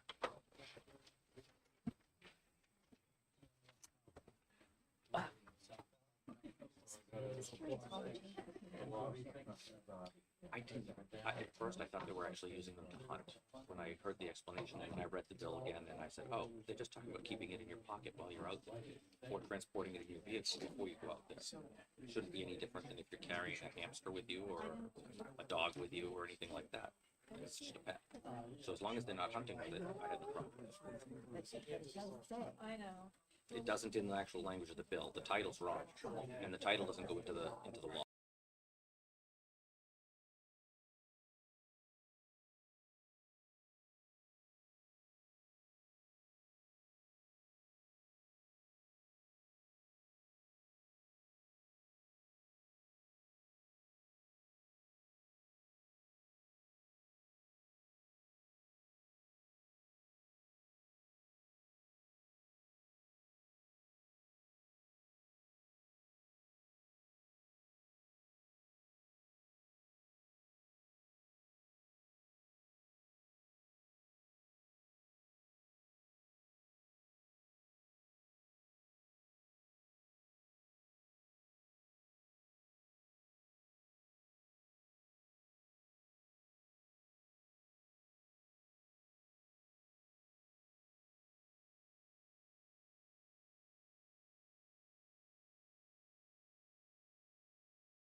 education portion of the committee. And we will welcome Fish and Game to come and introduce themselves and introduce the topic of North American hunting model to us. Is this mic on? All right, good. Chairman Spillane, members of the Fish, Game, and Marine Resources Committee, thank you for the opportunity to speak on behalf of the Fish and Game Commission today. My name's AJ DeRosa, the chairman of the commission, serving on my second term from the Stratford County seat. I'm taking this opportunity to discuss one of the responsibilities of the commission that intersects with this committee. This is the commission's role in establishing positions on proposed legislation that affect fish, wildlife, and marine resources. The commission holding the responsibility of setting the department's position on legislation is unique within our executive branch of government in this state. It is the consensus of 11 commissioners that makes these critical decisions, not the agency itself. As I am sure the members of this committee have experienced firsthand, the department employs a wide range of talented individuals, from biologists, foresters, and analysts, policy experts, engineers, educators, accountants, law enforcement, critical support staff, and of course, our director, Dr. Simek. I have found all of who have a real passion for things that make the state of New Hampshire truly wild. With this, the agency provides the commission with technical expertise and ongoing scientific data in relation to relevant legislation in our state while we consider our positions. When considering these positions, we balance fiscal responsibility, legal issues, biological impacts, technical feasibility, and social considerations to ultimately take a position on legislation that matters to the success of our department's mission. The mission is to be the guardian of the state's fish, wildlife, and marine resources, to conserve, manage, and protect these resources and their habitats, inform and educate the public about these resources, and provide the public with the opportunity to use and appreciate these resources. That leads to the other important role we play when taking these legislative positions, which is taking into account the public interest. As we will learn more about the pillars of the North American model of conservation today, this comes down to the public trust. The public trust means a fish and game agency holds wildlife and natural resources in the trust for the public, managing them for the benefit of all people, now and in the future, not for private ownership or special interest. This simple idea is the foundation of success of wildlife management in our country and therefore our traditions as hunters, trappers, and anglers. Among all things that have brought me to this moment in time, I am a grouse hunter. As the famous ecologist Aldo Leopold said, there are two types of hunting, ordinary hunting and rough grouse hunting. My love for the bird has taught me many lessons, lessons that Leopold refined into foundational ideas that set us up for a better course. Rough grouse are a sign of a healthy forest, a bellwether species, requiring complex biodiversity without habitat fragmentation. In our state, the rough grouse is an icon. But the lessons I hold most sacred is that rough grouse management requires planning for the future, even when it is a future you may never see. As all of us here today have been given the great task of keeping New Hampshire wild, not just today, but in perpetuity for generations to come. We may not always agree or be on the same road, but it is my hope that we all see the same destination. As a commissioner, it is my duty to give the New Hampshire Fish and Game Department the tools to succeed in that sacred task. Appreciate your time, and I'm happy to answer any questions you have today, and also willing to always make myself available to any member of this committee. Thank you. Are there any questions for him before we get on to the rest of the presentations? None? Okay. Thank you so much. Thank you. Who's up next? Dan.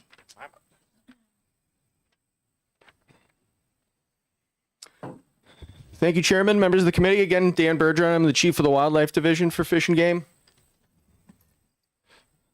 So I'm going to give you a very quick overview of the North American model of conservation. There's lots of great information about the history and kind of how this all came about and how we differ from a lot of other areas in the country. We also have some presentations on our inland fisheries and our marine fisheries that are going to follow me. So I'm going to give you a crash course. So a little bit of a historical perspective here. So the North American model of wildlife conservation, it's a set of policies and principles that have guided and continue to guide conservation in the U.S. and in Canada. U.S. and Canada specifically because there's a lot of other models in different countries that vary widely. But the North American model has really been seen as a success because of the differences from what's happened in other parts of the world. And this arose, really where this came from was as the country was being settled and as people came from European countries where largely wildlife ownership was tied to land ownership, right? You think about, the king's deer and, it was illegal for people to harvest game unless you were, part of a wealthy class. America was very different from that. There was open access to these species, but with that came a rise in overharvest and market hunting because there were little to no regulations whatsoever to protect wildlife. So around the end of the 19th century, there was some pretty severe declines in both wildlife populations and destruction of habitat, conversion of areas to farmland, and the like, that really started to concern some folks. And really the public outcry in this advocacy for conservation started with the sports people at the time and naturalists that were really noticing these declines and the destruction of habitat and made some calls for some change. So some important milestones. So this is a blip of kind of what had occurred, but these were some really important milestones of kind of the big steps that kind of started the foundation of this North American model. One was the creation of the Boone and Crockett Club by Theodore Roosevelt. Everyone knows who Teddy Roosevelt is, but I'll also mention that George Bird Grinnell was another founding member of the Boone and Crockett Club. He was a naturalist from Yale. The creation of the Boone and Crockett Club, among other things, one of the main things they were looking to do was take charge of all matters pertaining to the enactment and carrying out of game and fish laws. So this idea that wildlife needed to be protected through laws and rules. Further from this, in about 1900, the Lacey Act was formed. So what the Lacey Act is a federal law that prohibits illegal trade in wildlife. This includes fish, wildlife, and as of 2008, it also includes plants. And the Lacey Act was actually, it was a federal legislation that was put forward by an Iowa Congressman, John Lacey, who was a member of the Boone and Crockett Club. Shortly thereafter, the Migratory Bird Treaty Act was established in about 1918. This created treaties with other nations, Mexico, Canada, Japan, and Russia.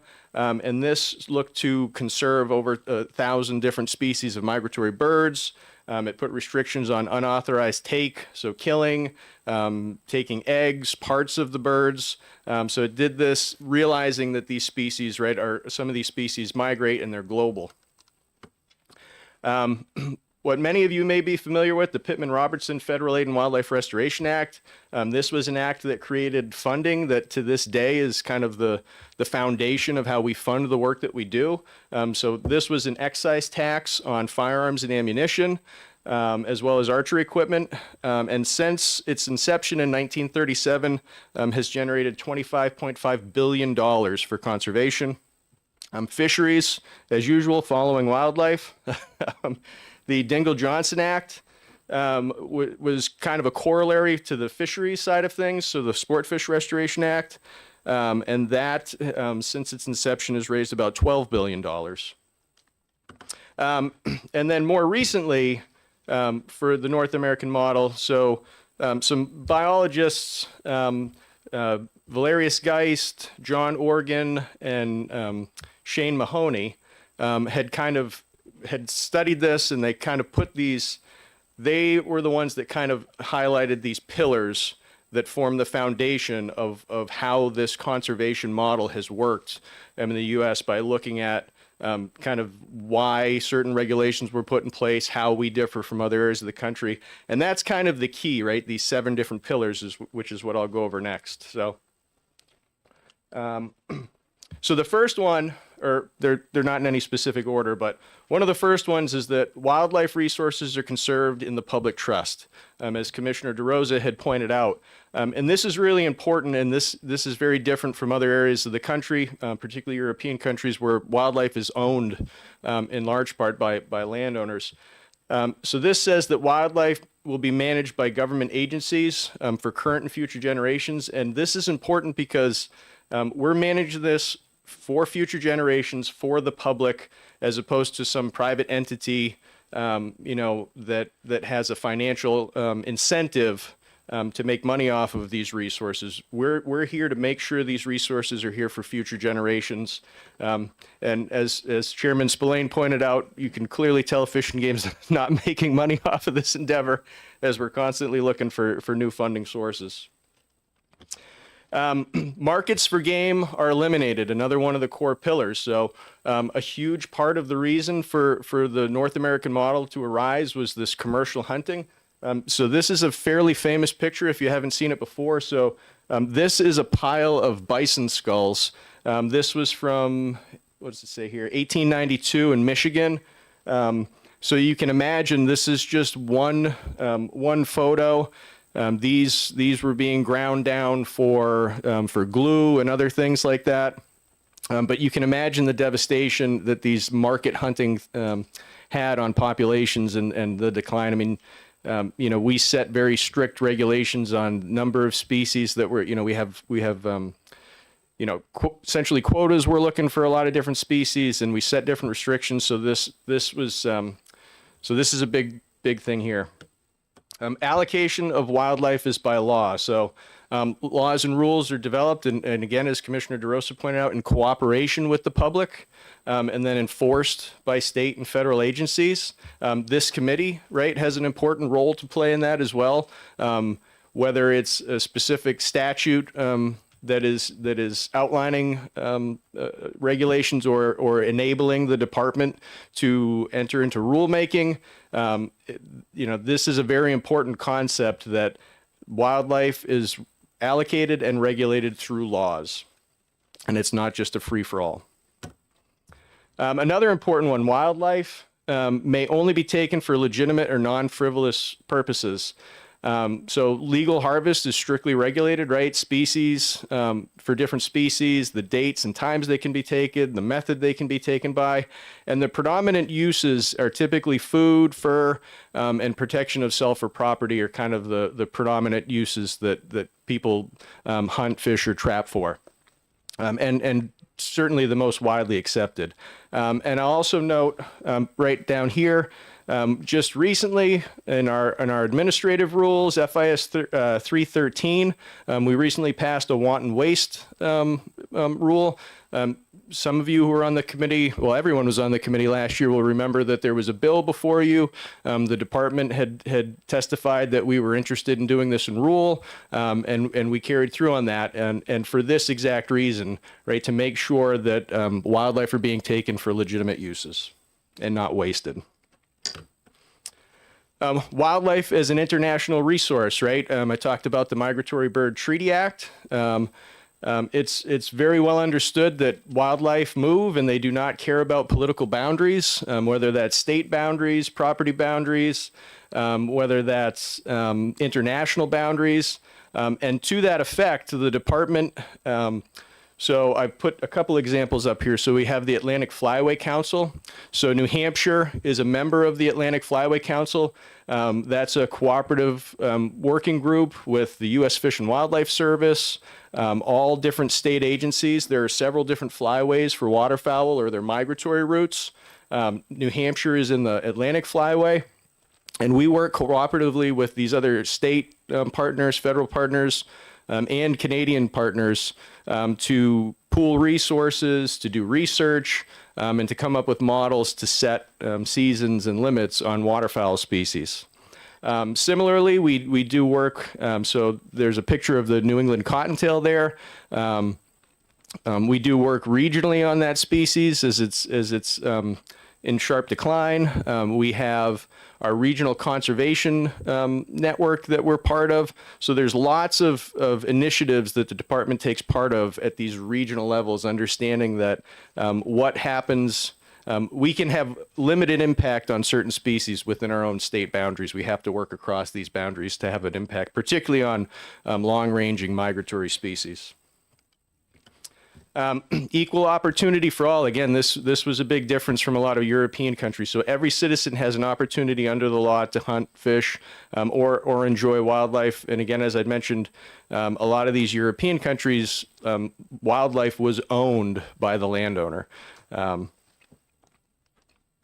And perhaps maybe one of the most important is that scientific management is the proper tool for wildlife conservation, right? So we use the best science we have available to inform our management decisions. The department is constantly doing research. Currently we have a cause-specific mortality study that's happening with Fisher. You can see there's a Fisher there that's being radio collared. This was happening just a few months ago. We have around 40 some odd Fisher collared at this point. We're looking to get 100 over the course of a 3-year study that we may end up expanding to look at mortality causes to the population and what's impacting our Fisher to inform management decisions. This is a picture of one of our biological staff with a wild turkey that we're putting leg bands on to get information on harvest rates. I have a picture of the cover of our recently federally approved state wildlife action plan. This is a 10-year plan that highlights species of concern, threats to those species, important habitats, and then actions to help conserve these species. And then we also have a corollary that's specific to our game species, which is our big game management plan. And these set objectives for these different species or management actions, and we use science and public input to inform what those decisions are going to be and how we manipulate our seasons and structure and the like. So again, when you take these all together, this is the sum of what the North American model of conservation is. And again, this is a very brief overview. There's some very interesting history. There's some work that Aldo Leopold did. There's all sorts of really cool history that you can read about. So I've included this, and we'll make sure that the committee gets a copy of this. So the Wildlife Society, in coordination with the Boone and Crockett Club, did a technical review of the North American model, and it's got fascinating information about kind of the history, how this evolved, how we differ from other countries, and how really this model for conservation is so important and has been so effective. I'll note that there are certainly it's nice. There's questions about how stringent we always follow to some of these pillars, but it's good. It creates conversation. There's another document that looks at a review of the North American model and asks questions about what are some improvements that might be made. But again, very good resource. I'll also note for anyone who's interested, our Fish and Game Commission meetings are the second Tuesday of every month. It's changed a few times. Second Tuesday of every month, and I would encourage you all to look at the agendas for those, because we do have staff that will give more in-depth presentations on things. So next month at our February meeting, our turkey biologist will give a presentation on this turkey research that we have going on. So it's and those are being filmed as well. So if you can't make it in person, you can always see it online. So it's a great opportunity. We see Representative Harvey there frequently. So we would encourage anyone else to participate or again, look at those online, because there's some great information on some of the presentations or just general operations of the department. Starts at 1. Third Tuesday. I said second. Sorry. Thank you. So with that, I'm going to hand it off to our Inland Fisheries Chief, Diane Timmons, to go over inland fisheries. Thank you. And welcome. Thank you.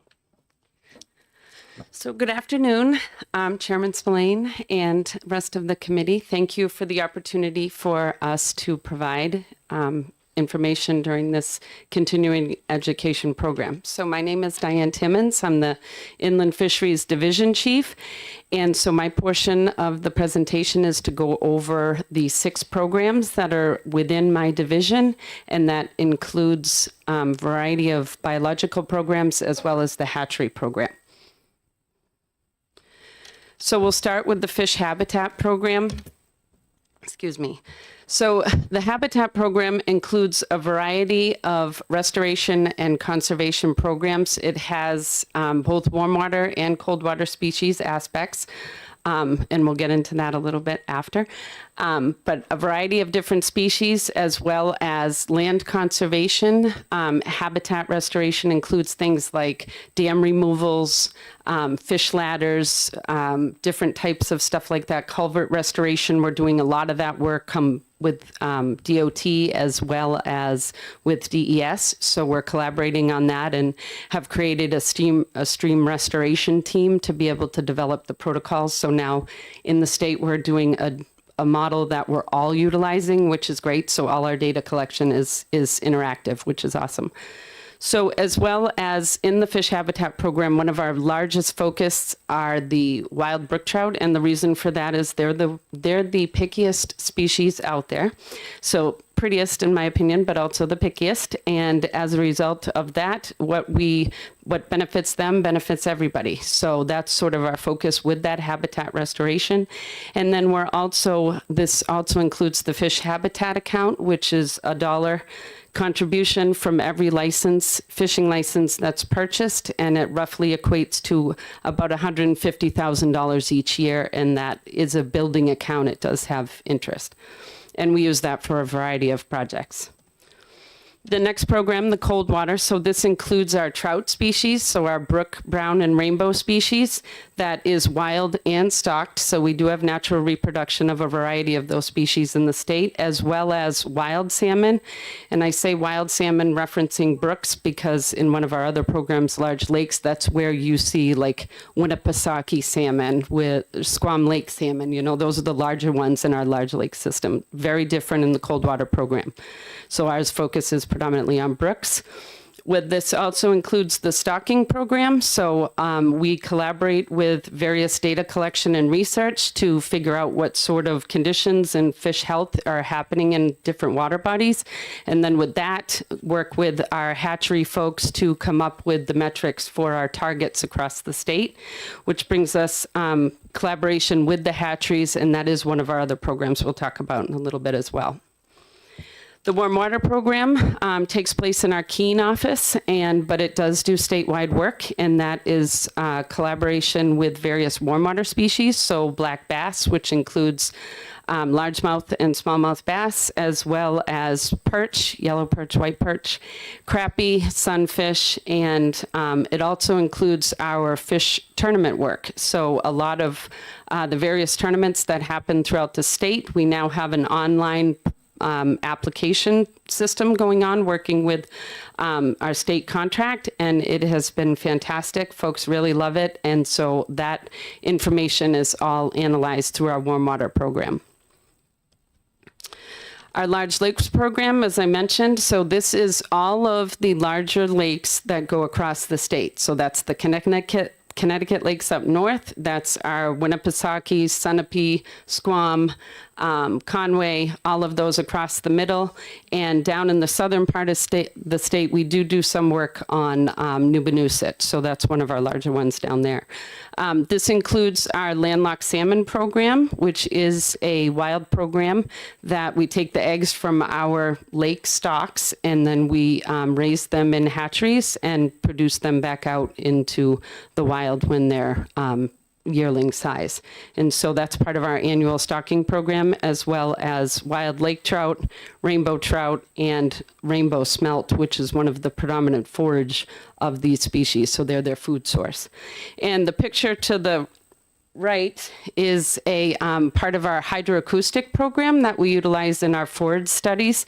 So it actually is a really cool program. The boat looks just like a lobster boat. It's our largest boat in inland fisheries that utilizes transducers to actually get pings and bounce off images of young of the year, so babies, yellow perch, white perch, and smelt. And we take that data, we look at that grouping of that data, and that helps us determine the robustness of the population. And then we utilize that information as well as the conditions from our various netting and whatnot that we do in the large lakes. We combine those two together, and that helps us determine what the stocking rates or regulatory aspects should be to help provide that benefit to our anglers.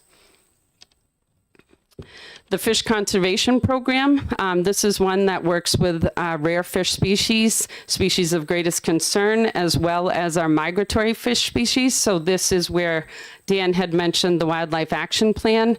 Our fish conservation biologist works very heavily with that plan and does all of the fish species aspects within it. So he does that as well as migratory fish. So this is our shad truck here in the image, and abandoned sunfish, which is a species of concern. And the shad truck is utilized for a variety of stocking, so trap and haul. So basically at hydroacoustic dams with no ladder, we congregate those fish, we capture them and move them up around the dam so they can prosper.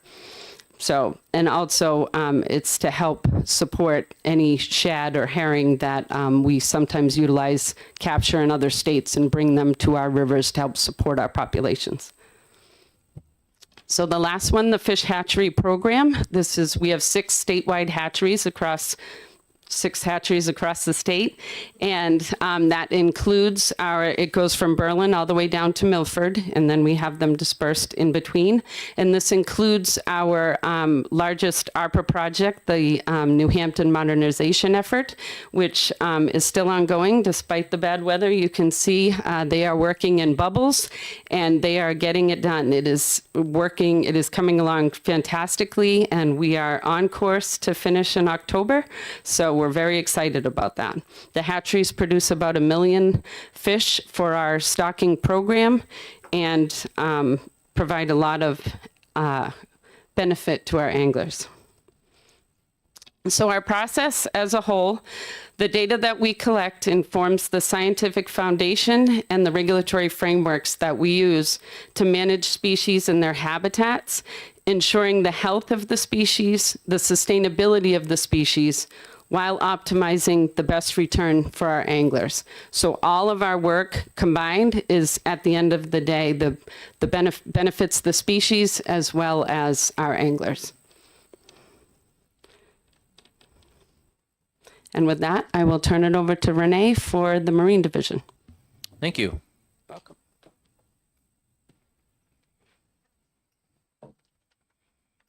And welcome. Thank you. Good morning, Mr. Chairman and members of the committee. My name is Renee Zobel, and I am the Chief of the Marine Fisheries Division.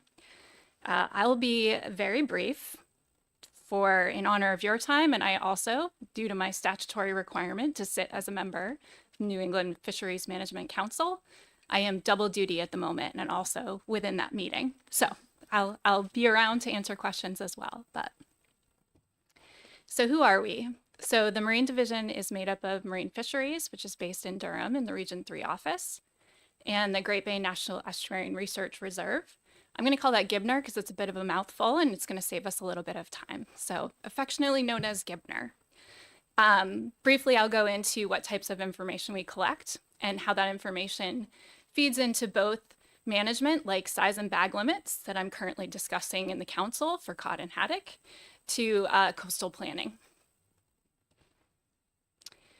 So briefly on okay, good, that doesn't have that up. We conduct a wide variety of programs in the Marine Division where we survey and monitor fish and vertebrates like lobsters and oysters and habitats like salt marsh.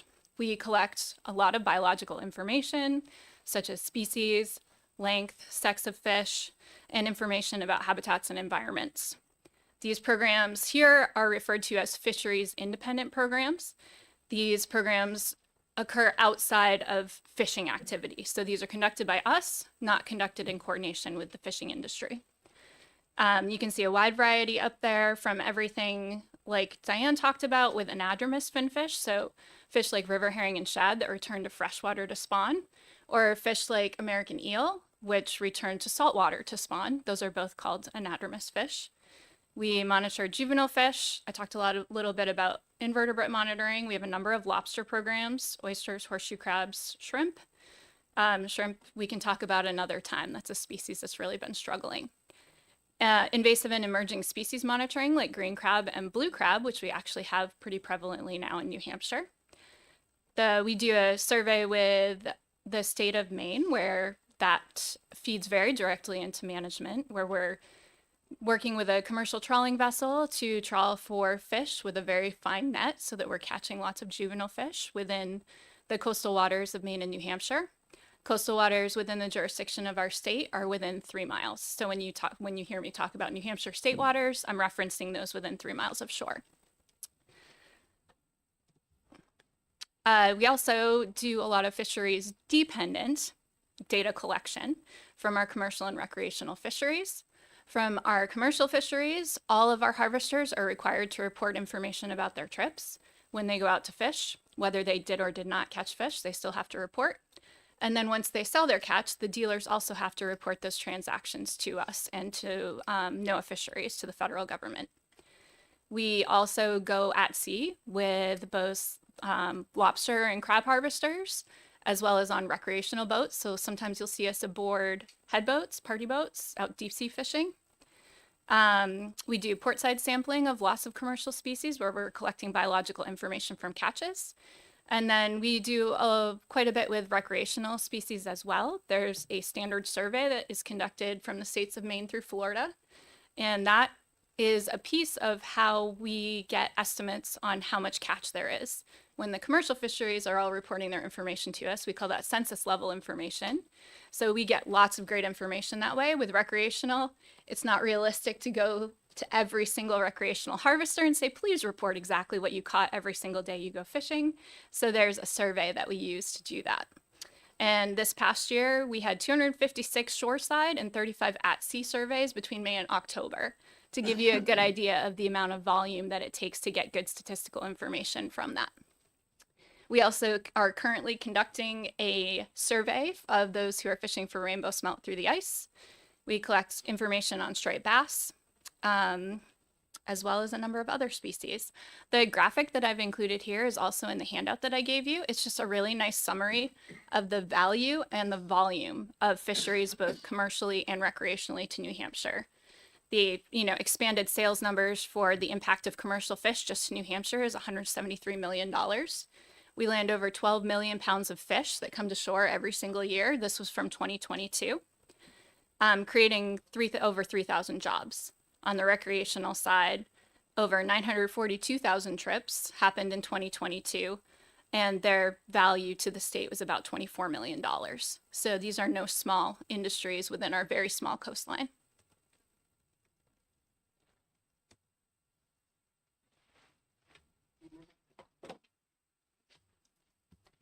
All right, technical problems here.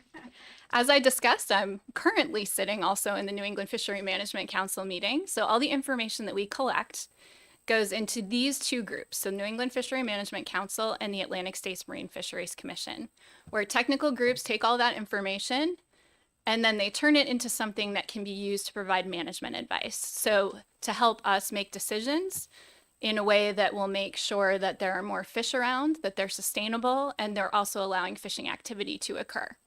So the New England Council, we regionally manage 37 species in New England. The Atlantic States Marine Fisheries Commission has 27 managed migratory species groups that we manage along the Atlantic coast. So from Florida to Maine. And then in each of these bodies, decisions are made. So votes happen at both the council and the commission level. The council, each individual council member has a vote. At the commission, we vote as a state. So each of the Atlantic states has a vote from 3 commissioners. We also have the Great Bay National Estuarine Research Reserve, or GIBNR. And GIBNR is funded predominantly under NOAA, and they are charged to do education, research, monitoring, and then other aspects of community and coastal outreach for each of the reserves. So the reserves are where freshwater meets the saltwater, and there are many of these reserves around the country. So ours itself does, one of its mandates is education. So they do a K through 12 field trip program. They also do teacher education on estuaries. And last year alone, 5,500 students were served by these field trip programs at their facility. They also directly manage land and public access to over 2,000 acres of land and 7,000 acres of estuarine water habitat. They have about 10,000 visitors a year that participate in their programs or visit their facilities. And then they produce technical advice to local community decision makers around coastal issues. So things like water quality, levels of water in their community, habitat restoration, and land protection. These are just a few examples of areas where the data they collect goes into the science process.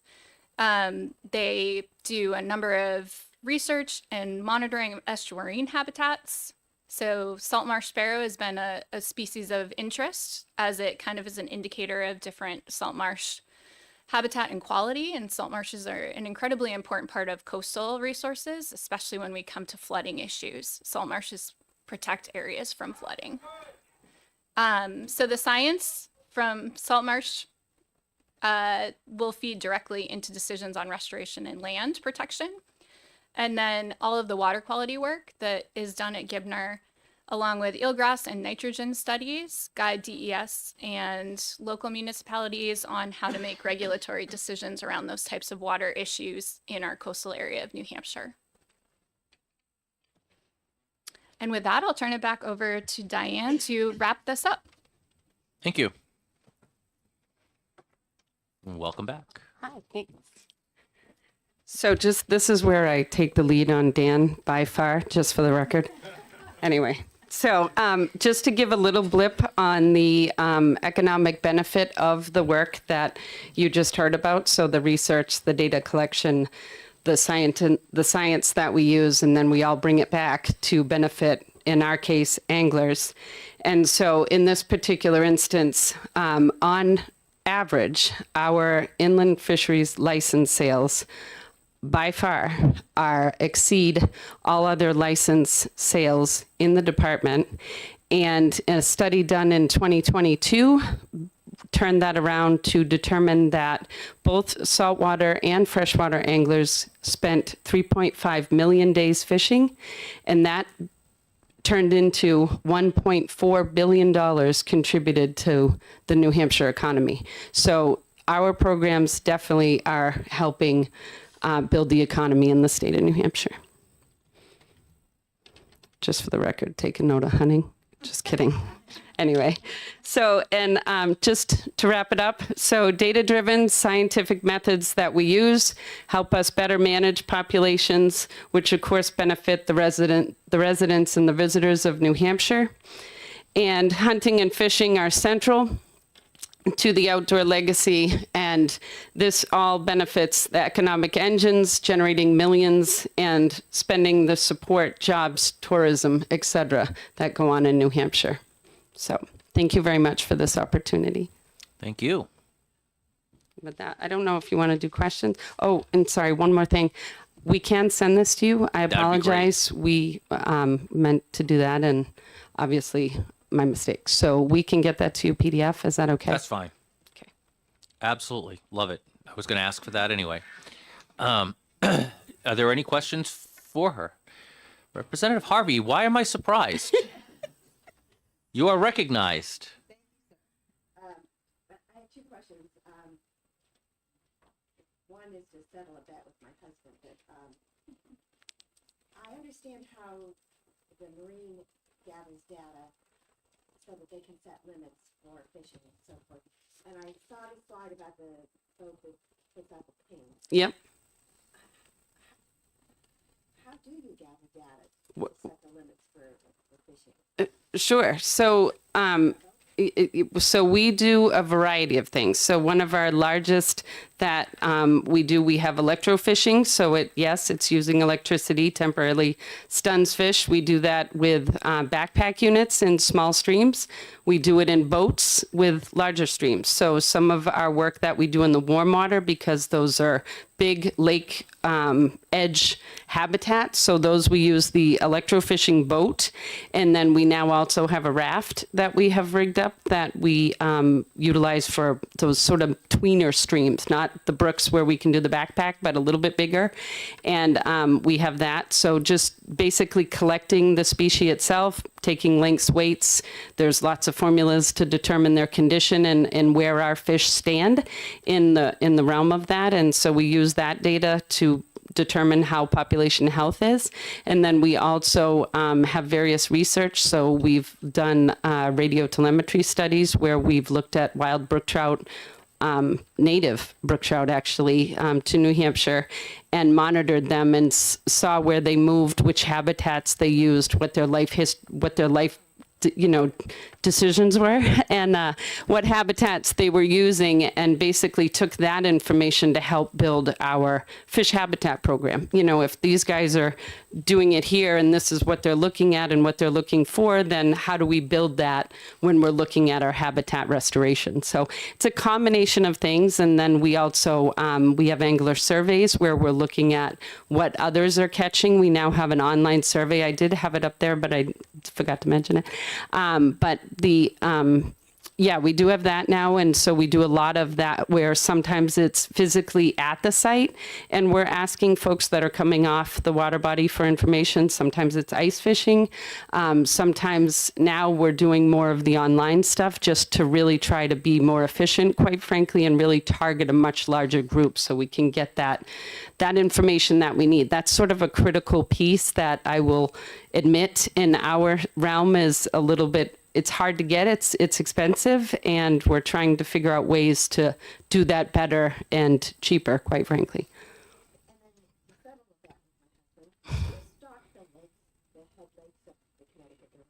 We stock the large lakes, yep, first and second and third, yep. Yeah. Sorry. Rep. Khan. Thank you, Mr. Chairman. When it comes to this season, December and January, a lot of excitement that the department is going to open up for that shrimp season that it was restricted 15 years ago. Just a little bit, we like to know what is happening. Sure, I'm happy to respond to that. So it is a great question. So northern shrimp was kind of a staple of the winter fishery here in New Hampshire. I remember back early in my career when we would go down to the Portsmouth Fish Co-op, which no longer exists, and get totes of shrimp for the office. We would purchase them. We would also ride shrimp boats and take biological samples. So shrimp are currently kind of a byproduct of the Gulf of Maine, the temperature of the ocean, and really have a hard time with the water as warm as it is. Now, we've all heard that the water was much colder this past year. That is absolutely true. The water was kind of in a level that was suitable for shrimp to be able to survive and to reproduce, which is wonderful. But 1 year does not make the species recover. So last year we held a competitive research set-aside process where we solicited fishermen who had some experience in the shrimp fishery to come in and to do some research shrimping. So whether by trawl or by trap, we had no trawl participants apply in New Hampshire, but we did have one individual who had a long history in the fishery who did some shrimp trapping. They all also did this in Massachusetts and the entire coast of Maine. There were less than 20 northern shrimp harvested by all parties during the research set-aside period. So they went every week for up to an 8-week period. The Massachusetts boat gave up and said, I'm not doing this. This is not worth my money, because we weren't paying them to do this process. They were doing it on their own. And there were less than 20 shrimp in the entire New England coast that were caught. There were other species of shrimp caught, but northern shrimp, the shrimp that was the one that was so prolific not that many years ago, was the one that was not available. So what we have right now is what we call a wake-up index. So we have a temperature component to that, and then a shrimp population component to that. Shrimp are also caught. Even we no longer have a dedicated shrimp survey, which used to happen during the summertime, and trawl in the waters of New England to look for northern shrimp. That was not financially feasible for NOAA Fisheries to conduct anymore, so they axed that program. But there are other fisheries that do collect shrimp, including that Maine, New Hampshire inshore trawl survey that I was discussing earlier, where we can get an indication of the shrimp population because we have historic look at how many shrimp we were catching during those periods of time. So there is the population piece that goes into that wake up index, and there's the temperature piece that goes into that wake up index. So we need at least one more year of cold temperatures before we would allow research again on the shrimp population, and then a number of years for the population to increase before there would be kind of a historical or proper fishery on the resource. So that's a great question, Representative Khan. Thank you. Thank you. Any other questions? I've got one. How do you guys feel about constitutional right to hunt and fish?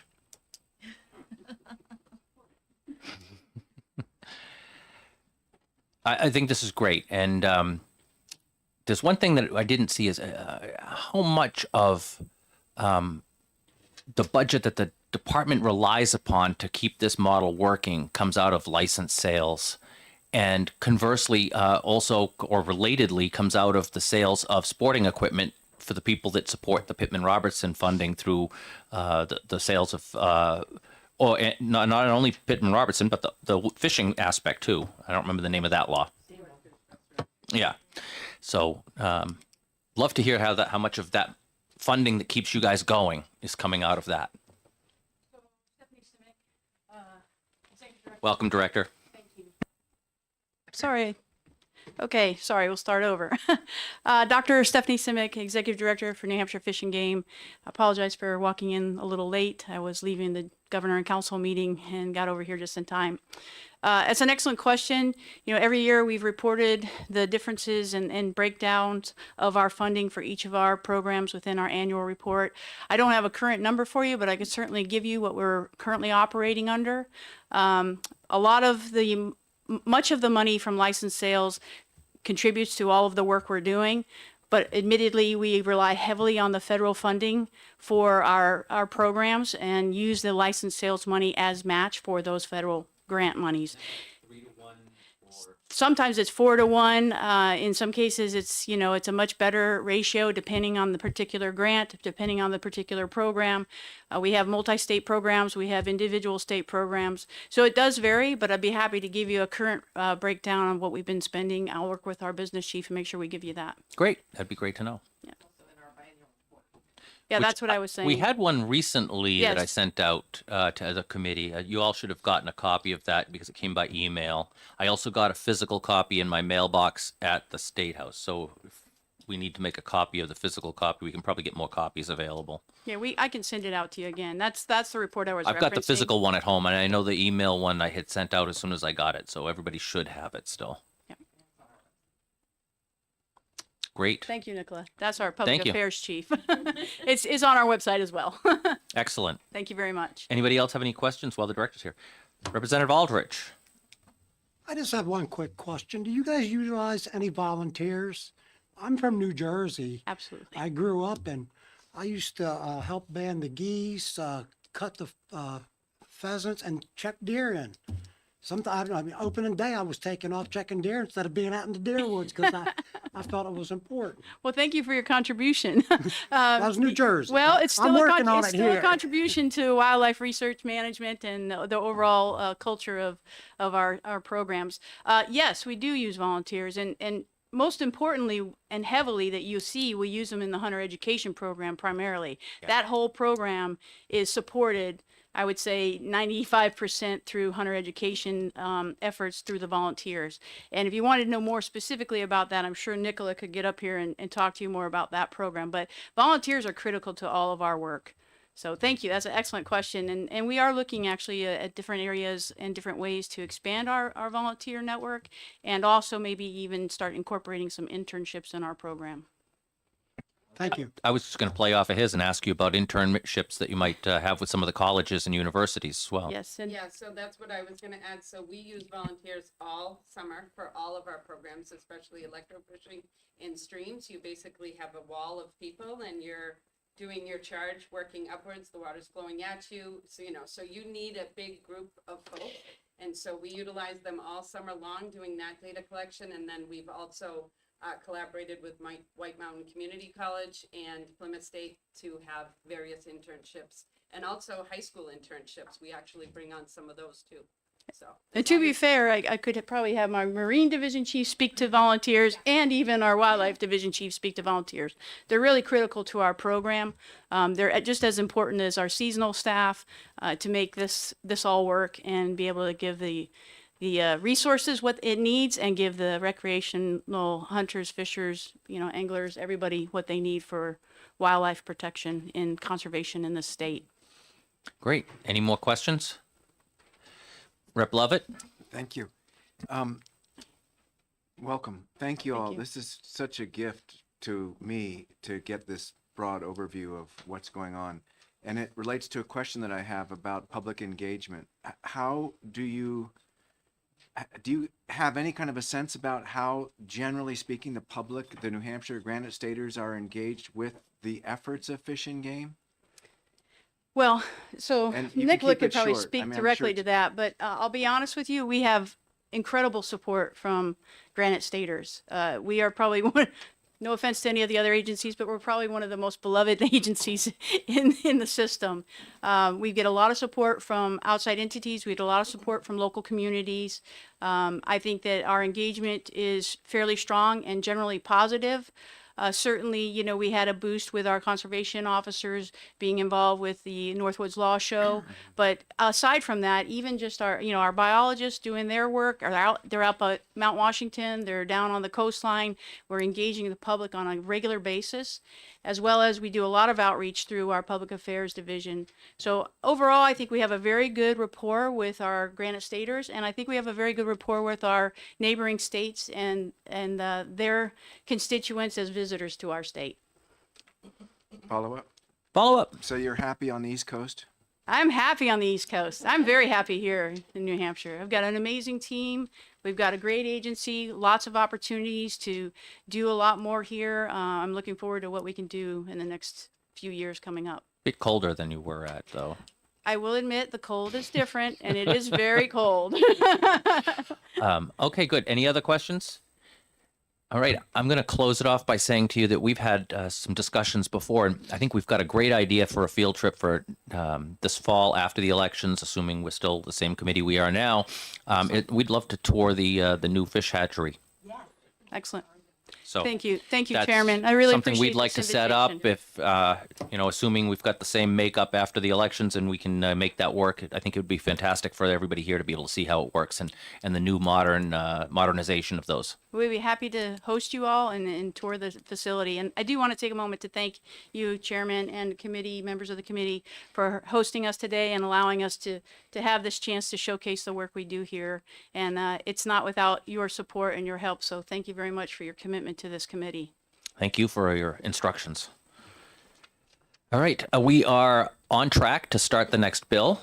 If anybody needs to take a quick break, because we have been sitting through a long presentation, I'll let you all take a 2 to 3 minute break and we'll get started on the next bill.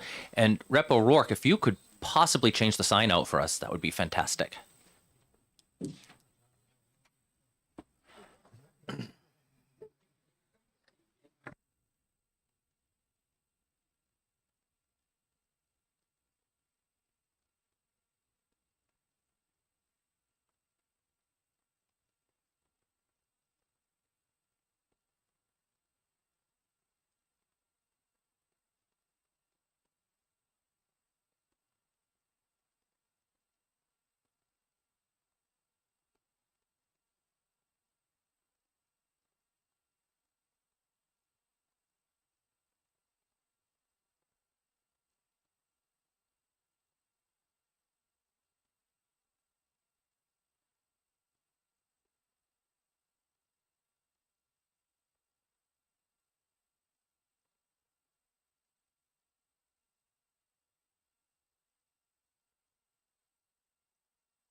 Okay, we are after 2, so we can legally start the meeting. Sorry if you were here waiting, but I hope you got to hear some of the wonderful things going on from the Fish and Game Department presenting us continuing education on the North American conservation model and how our Fish and Game Department fits into that. I know my committee really enjoyed it and learned a lot. We're going to open the hearing on HB 1304, and the chair recognizes the prime sponsor of the bill, Representative Berner.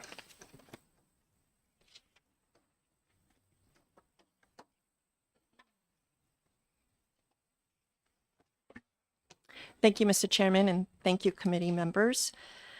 I'm Representative Claudine Burnham from Stratford County, District 2. So this is a constituent bill which represents several guide candidates throughout New Hampshire.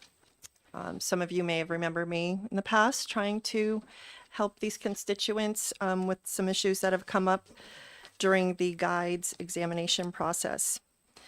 So this bill is not meant to change testing or licensing requirements. And after further research, I actually reached out to just about every fish and game guide, or I should say guide for fishing and hunting via email, asking the same standard questions. And I was pleasantly surprised to report that they're all very happy with the practice that's been occurring. So that was really great news, and congratulations to Fish and Game for that process to be working. However, there are other guides or candidates for guides that do not feel the same. And so that is why I'm here. Fish and Game, as we know, is a very close community. But just like any families, there are conflicts. And this bill and the amendment, which I believe has been passed through, will hopefully help resolve some of those conflicts. The amendment provides candidates with an option to request a different examiner should there be a conflict of interest. I don't think that's a difficult thing to request, since it is a tight community, and there could be some misrepresentation of certain methods in the testing. So I believe that we're just looking for a fair assessment for our guides, and this amendment will support that fair assessment. So thank you very much for considering and adopting this amendment and passing the bill with the amendment. Thank you. Are there any questions? Representative Harvey. So this amendment does not say, it just says may request a different examiner. So you're not saying that it has to be a CO or a guide or the director or anything. It just says a different examiner. Right. So depending on which exam it is, whether it is the written or the oral, although more of the complaints that I've heard are from the oral portion, then a request can be made for a different examiner. Just a follow-up clarification. Follow up. Thank you. So the oral is given by guides, correct? Right. So it would be a different guide. Okay. Right, but I just use the term examiner because they're the ones that are providing the test. Any other questions? Representative Representative Willett. Thank you. Thank you for taking my question. Just to expound a little bit on Representative Harvey's, how would you give an example of a conflict on a written test?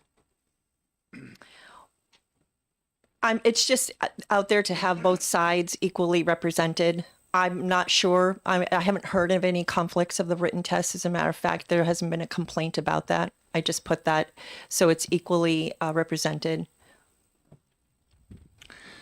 Representative Tudor.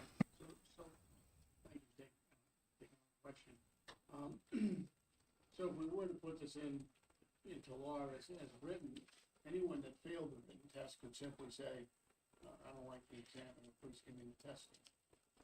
That's not really what it says. It says that it would, I would imagine that it would, that the conflict is something that would occur ahead of time, not necessarily during or after. Any other questions? Seeing none, thank you for your testimony and your presentation and for the amendment. And Thank you. I will now recognize Ken Dion from the New Hampshire Guides Association.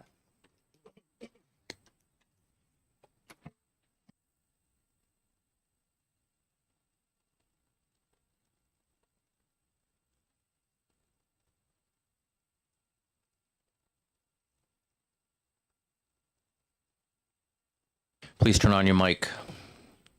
Thank you. Oh, There we go. Good afternoon. Thank you for your time this afternoon. My name is Ken Dion. I've been a hunting guide since 1988. I'm also the president of the New Hampshire Guides Association. So we are opposed to this bill.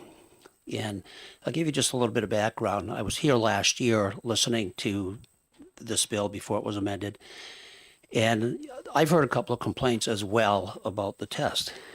Now, I tested in 1988. 1988, it was a totally different test than it is today.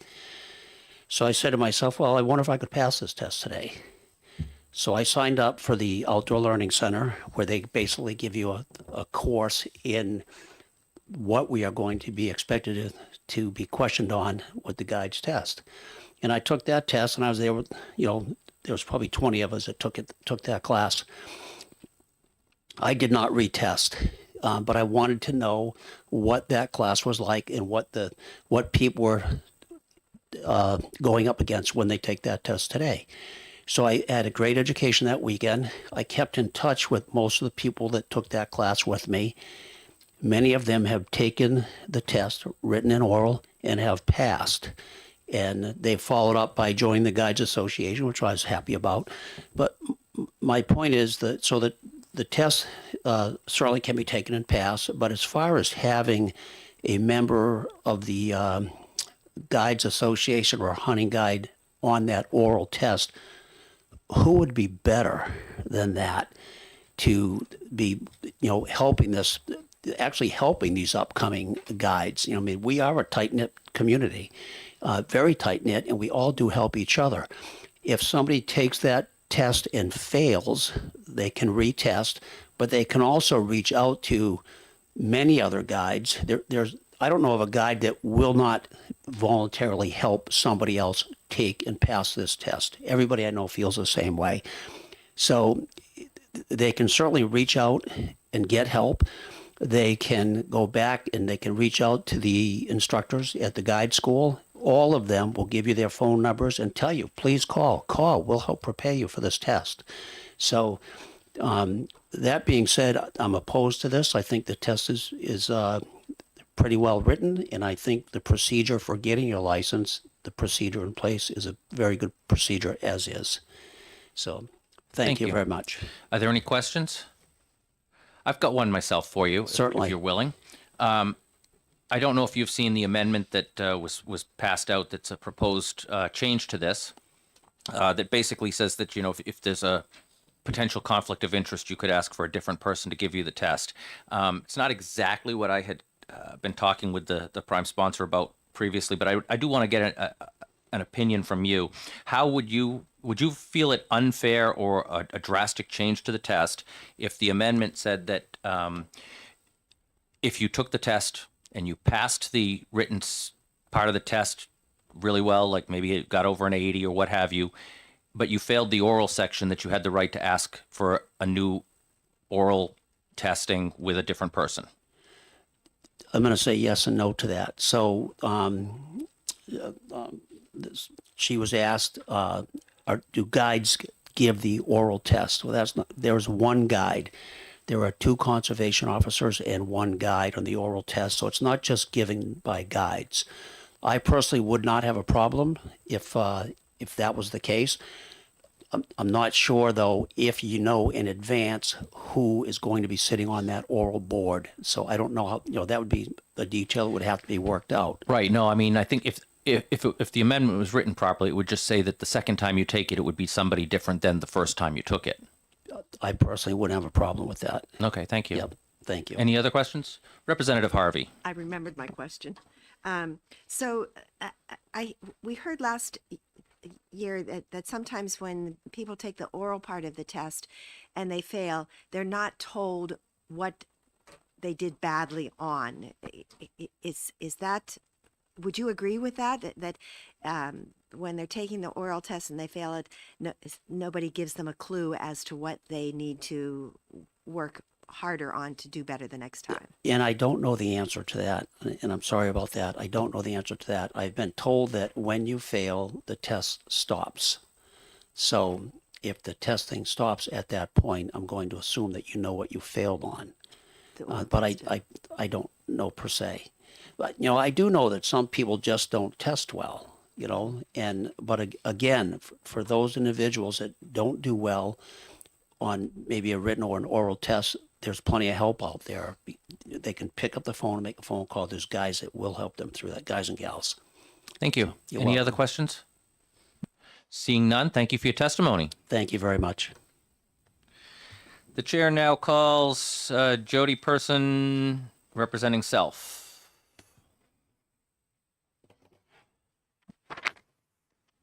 Good afternoon, committee members and chairman.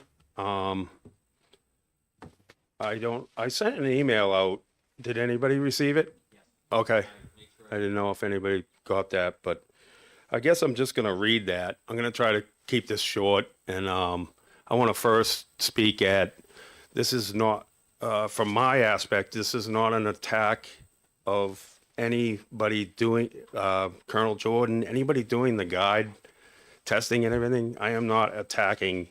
I have complete, respect for Colonel Jordan, Dave Poole, everybody. I have complete respect. I just feel that the system is flawed. So I would like to just read this quick. This is the email I sent out. Dear committee members, my name is Jody Person. I'm 59 years old.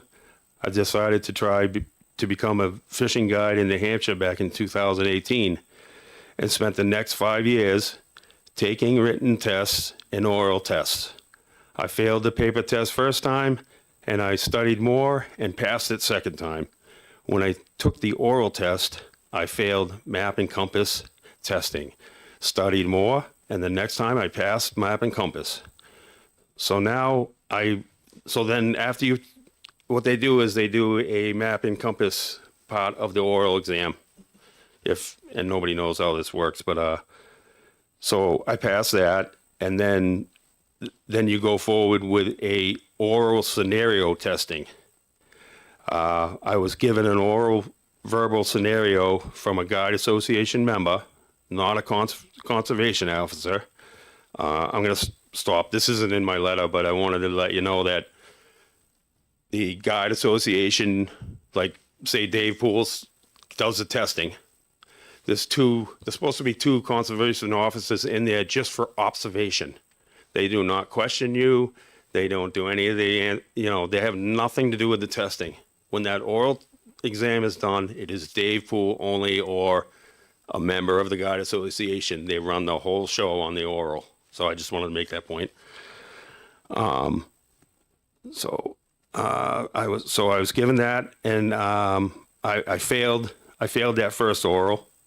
I asked what was wrong, and I was not given an answer. So you're allowed 2 times. So I came back the second time, and it was still the same thing. So let me explain this to you too. When they give you the verbal scenario, they have you go through. They give you the scenario, and you talk through the whole scenario, and they don't tell you. They don't just stop during that testing.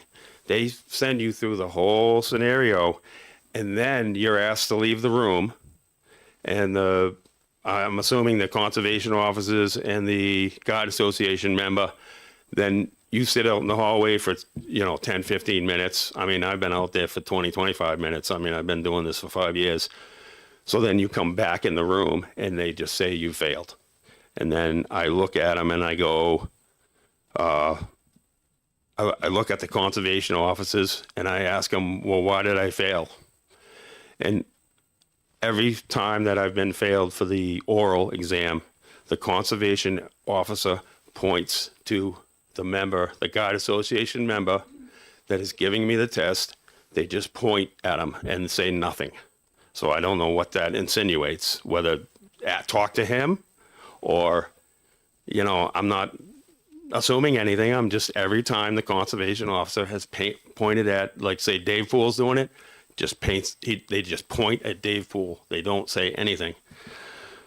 Okay, let me see if I can wrap this up quick. Okay, so it was no explanation given. When you fail the 2 orals, you got to wait a year. So I waited a year. I took a solo test, a solo course. I'm very good friends with the Steve Sanborn, who does the guide school. I would call it a guide school. But anyways, I worked with him. And, okay, so I reapply. I wait a year to reapply. I go in, and next time I pass paper test. Don't have a problem with. I could pass it right now if you gave it to me.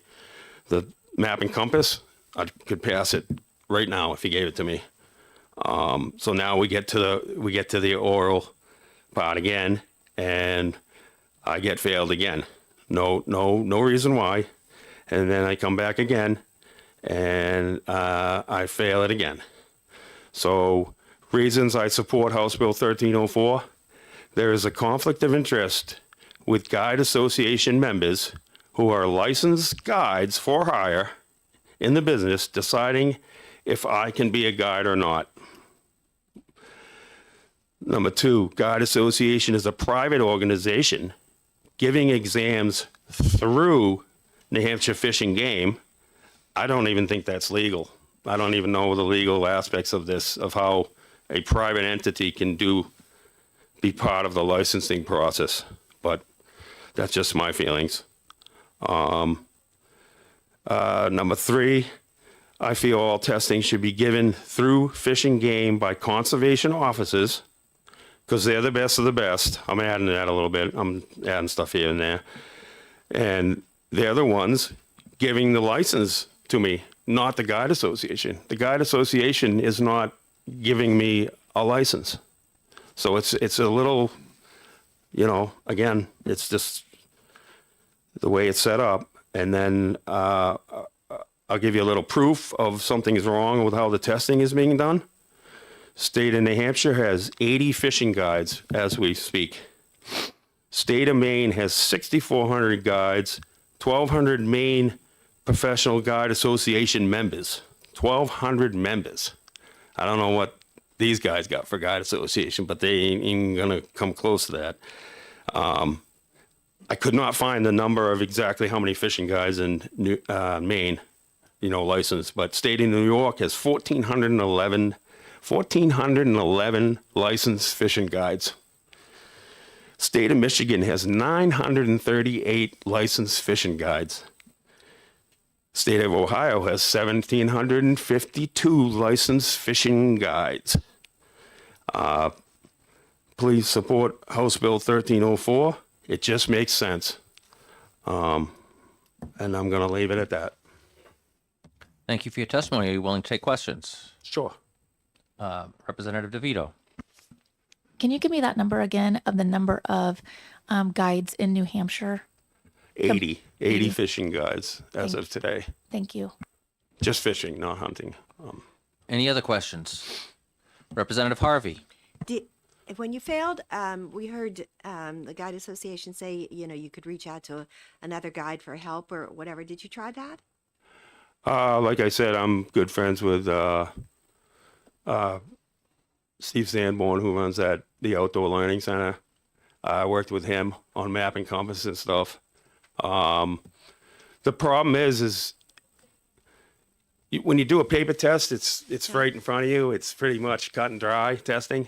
Now, when you do the verbal, it's sort of on the fly.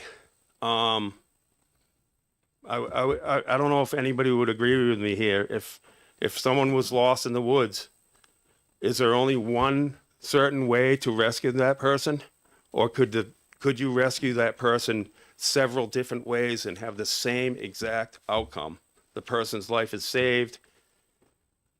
You know, that's what makes the last bit of the oral test. It leaves it to interpretation. I believe they're an expert. They're definitely an expert on the guides and the guide associations. They're experts in their field. But I believe there's different ways to come out with the same thing. And it really leaves, I'm not accusing anybody of conflict of interest, but it sure seems having 60 guides in the state of New Hampshire, and then all these other states have just tremendous amount. It seems like it's being protected.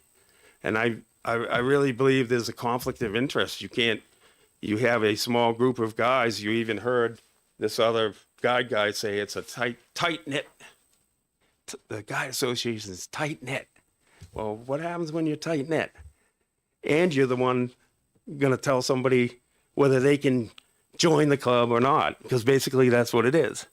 It's a good old boys club, I feel, and there's just, you know, during case law, conflict of interest, this is a perfect conflict of interest for case law. It really is. I know a judge. I have lawyer friends. I mean, it is what it is. Okay, thank you. Thank you. Any other questions? Representative Khan. Thank you, Mr. Chairman, and thank you for taking my question. It seems like you have a lot of data you already have in your knowledge. Can you tell us that when was the last time a guide was given a license in New Hampshire? That I would know? Yeah. I have no idea, but I thought when we were here a year ago, we were around 80 guides for fishing, and now we're around 80 guides. And I heard someone get up and speak and say that, excuse me, I've been sick, so I'm losing my voice. I heard someone get up and speak that like 75%, I could be wrong, but said a percentage of the people that pass every year.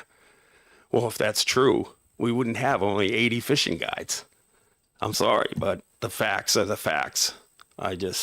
Numbers are numbers, and numbers don't lie. So I'm not calling anybody a liar. I'm just saying the numbers don't lie. That's all I'm saying. Thank you. Any other questions? Seeing none, thank you for your testimony today. Yes, sir. Thank you. Thank you for the time. The chair now calls Rep. Peternell.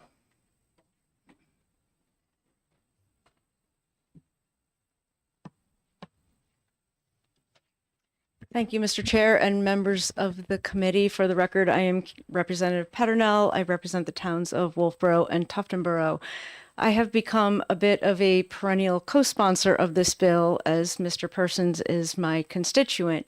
I also happen to know that Representative Burnham has sponsored this bill perennially because her nephew has had an issue with this. So what has changed about me finally coming in to testify is that Representative Burnham's nephew is now my neighbor. And when I met him, we were talking about this bill, actually, and we're talking about someone who's a math teacher at a local high school. We're talking about somebody who coaches the bass fishing club at the local high school, someone who is very articulate. And so when I was speaking with my neighbor, so I now have two constituents affected by this, it really occurred to me that this is a matter that must require some level of investigation. I'm not well versed in the bill. I have no technical information to add, but I just wanted to give a bit of a character reference and say that having met this young man who is still in his 20s and avidly interested in the outdoors and wanting to become a guide and already has students under his tutelage, that this is an issue that most certainly needs some level of investigation. Thank you. Thank you. You willing to take any questions? I probably can't answer any technicalities about the bill, but We'll just toss it around, see if there are any. Does anybody have any every once questions? in a while, something just seems like something fishy is going on. Apparently not. have a great afternoon, and thank you for coming in. The chair now calls Representative Ouellette.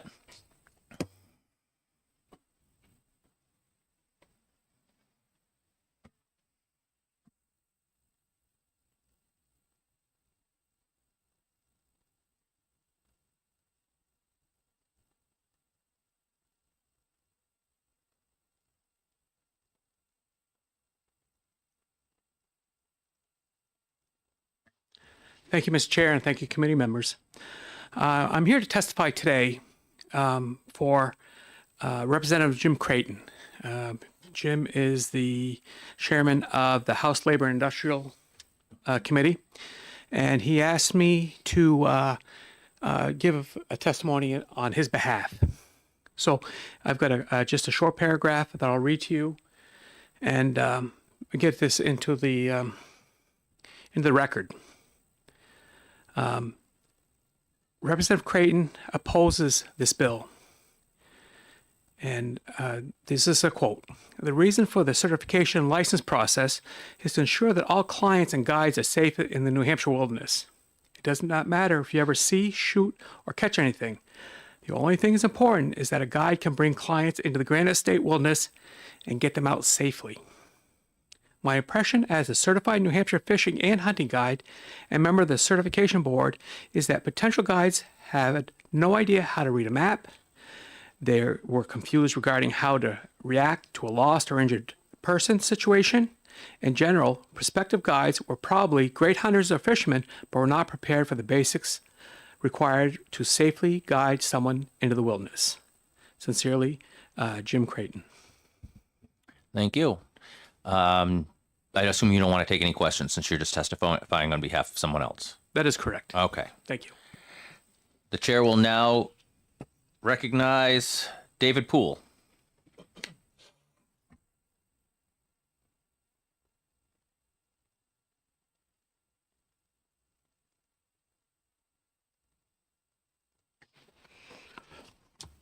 Hello, members of the committee, chair. My name is David Poole. Since COVID, I have been the guide that has been able to serve on this evaluation board. In full disclosure, I am currently the Grafton County Fishing Game Commissioner.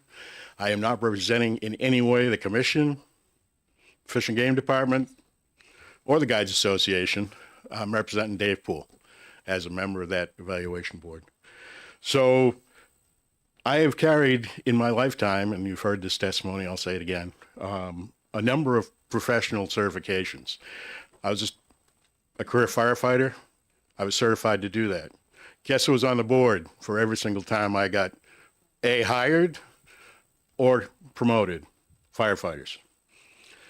I was an EMT on the board every time I tested, and that is regularly, by the way, EMTs. I am a licensed electrician in the state of New Hampshire. The electrician board in the state of New Hampshire is made of 3 electricians, licensed electricians, 2 members of the public, and the fire marshal. So of all of those professional certifications, the people that actually do the testing, and I will say in the case of the electricians test, it is now a pro board test. So they don't physically do the testing. They make the decisions about what you're going to be tested on and what you're going to be tested on.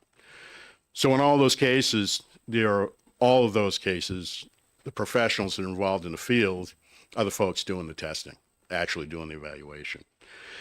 Maine has gone exactly the opposite way. Maine's in the past has used wardens and guides, heavily used guides. Bear in mind that, again, Maine charges every time you take the test. It's $125. Now I am told, at least for the last 2 or 3 years, it has been only guides doing the test in Maine. There have not been wardens on the testing board. So all of these things go against what you've heard as far as there shouldn't be people that are in the field doing the testing, as far as I'm concerned. Couple of things that I don't want to get in the way of the colonel's testimony. But I am, and I'm retired for the most part. I'm available to go down there during the day. It's every Monday for the month of March. And I'm generalizing. Sometimes it's only 3 instead of 4. And every Monday in the month of August. And that's the commitment. So I am the person that's done it. If there is an issue, it has been me that's offended. I will tell you that I could bring in dozens and dozens of guides. We don't have enough guides in the state of New Hampshire. We never have. We never will. We need more guides. There is no way that I or anybody else would try to stop guides from being in the field. I'm retired. I've got one good leg. I'm trying to get out of the field. I would love to have 2 people step up and take my place. They aren't there. Where we are trying to bring people in. The colonel will talk to this a little bit more. Secondly, I'm going to disagree with some of the testimony that you heard. It is absolutely not the guide that's doing the test all the time. I am involved in it very often. To be honest, very often I'm the person that we trade off, typically, depending on so I have been fairly consistent. The COs that come in are those that are available. Lieutenant's charge of the program typically is there doing it, but sometimes I have a CO from the field come in. Sometimes I've had 2 or 3 COs because of calls and different people coming in. So I'm there on a regular basis, but the COs that come in are there as they can be given their field duties. So I am not the only person that does the testing. Absolutely not. We are all given, everybody in the room is given a piece of paper, has an evaluation form. Everybody in the room fills out that evaluation form as the applicant tests. Everybody in the room fills that out. Whether they are actually involved, and the people we've brought in and tried to bring into the program, they fill out the sheet as well. And at the end, the reason that we send the applicants out is that we all compare our notes on those individual answers.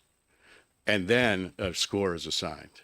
So it is not Dave Poole, in this case, I'll just use my name, that's just saying this person passes or doesn't. It's never, ever the case. So that being said, there's a lot of other things that I could testify about, but I'm not going to. The other thing I will correct before I leave, I need to correct, is it is not the Guides Association. The law is that it's a licensed guide. In this case, as far as the evaluators, it's a licensed guide appointed by the director. So it's not the Guides Association that is involved in this per se. In this case, it is the Guides Association. I'm a member. Obviously, you all know that. But it is not the Guides Association. It could be a guide that's not in our membership. We represent approximately half of the licensed guides.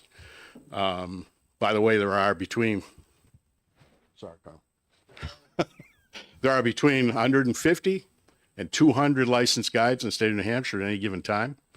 The problem that we have and the challenge that we have is that if you're a hunting guide, you don't need to get your license until the end of the season. So right now, and folks that guide fishing and only guide from June on don't need to get their license until June. So if you look at the list right now, there's 34 people on the list, on the state list. We have 73 members, and they're all licensed guides. It's just they haven't renewed this year yet. So that's a difficult list to pin down. I'll leave it at that. Thank you. Representative Pearson. Thank you. How many people typically take the test a year? On average? I don't have a great answer. I can give you my Ballpark. sense. It's probably about, I have to describe, I guess I have to describe, I am not involved at all. The guides are not involved at all in the written. So I only see those that pass the written. So I'm going to guess that it ranges between 15 and 25. Follow up? Follow up. How many passed last year? You have it? Can I defer to the colonel when he Of testifies? course. I'll Sorry wait. about that. Thank I don't you. have the. Not a Thank problem. you. Thank you. Representative Tudor. When you say you sent the applicant out and the three of you convinced on the answers that you were given to the scenario that you gave them, what is a pass? Is it 3 out of 3 have to agree? Have he met all those to be satisfactory and completed the scenario, or is it 2 out of 3? How does that? It's an assigned score. So if you had, hesitate to give examples, but I'll give an example. So if for a particular scenario, you were required to support this person's spine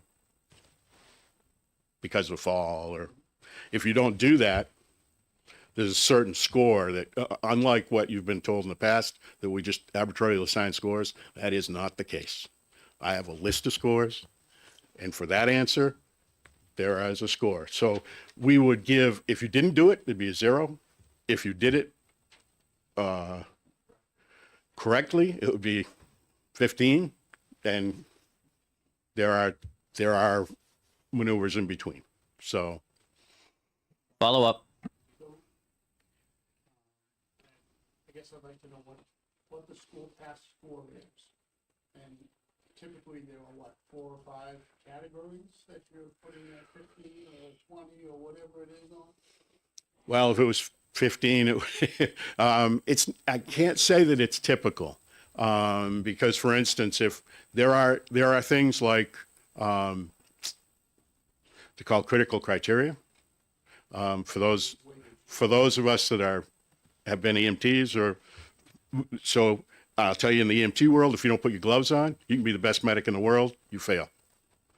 There are those kinds of things, and those kinds of things would result in a dramatic failure.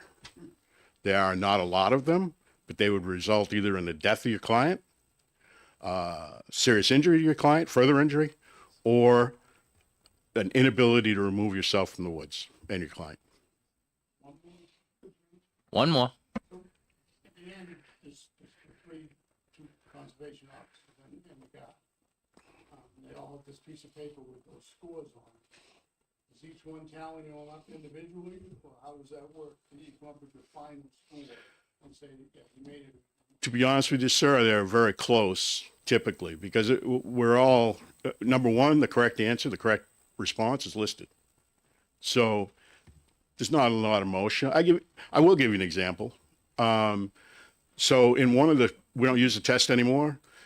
The applicant was asked to navigate over the ice in the dark with a 4-wheeler to a undefined spot to go fishing.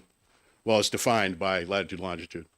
And so we had a list of ways to do it.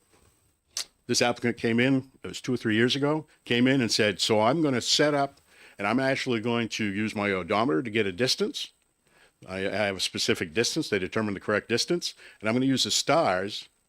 I'm going to line myself up on the stars, and I'm going to go. That was not one of the ones we listed. So when that applicant walked out, we went, brilliant. I mean, we asked them a few more questions about using the stars to navigate, and they were very fluent in it. And we said, great idea. We just didn't have that as a listed. So I don't know that I answered your question, but we are very close in almost every circumstance. Any other questions? Representative Harvey.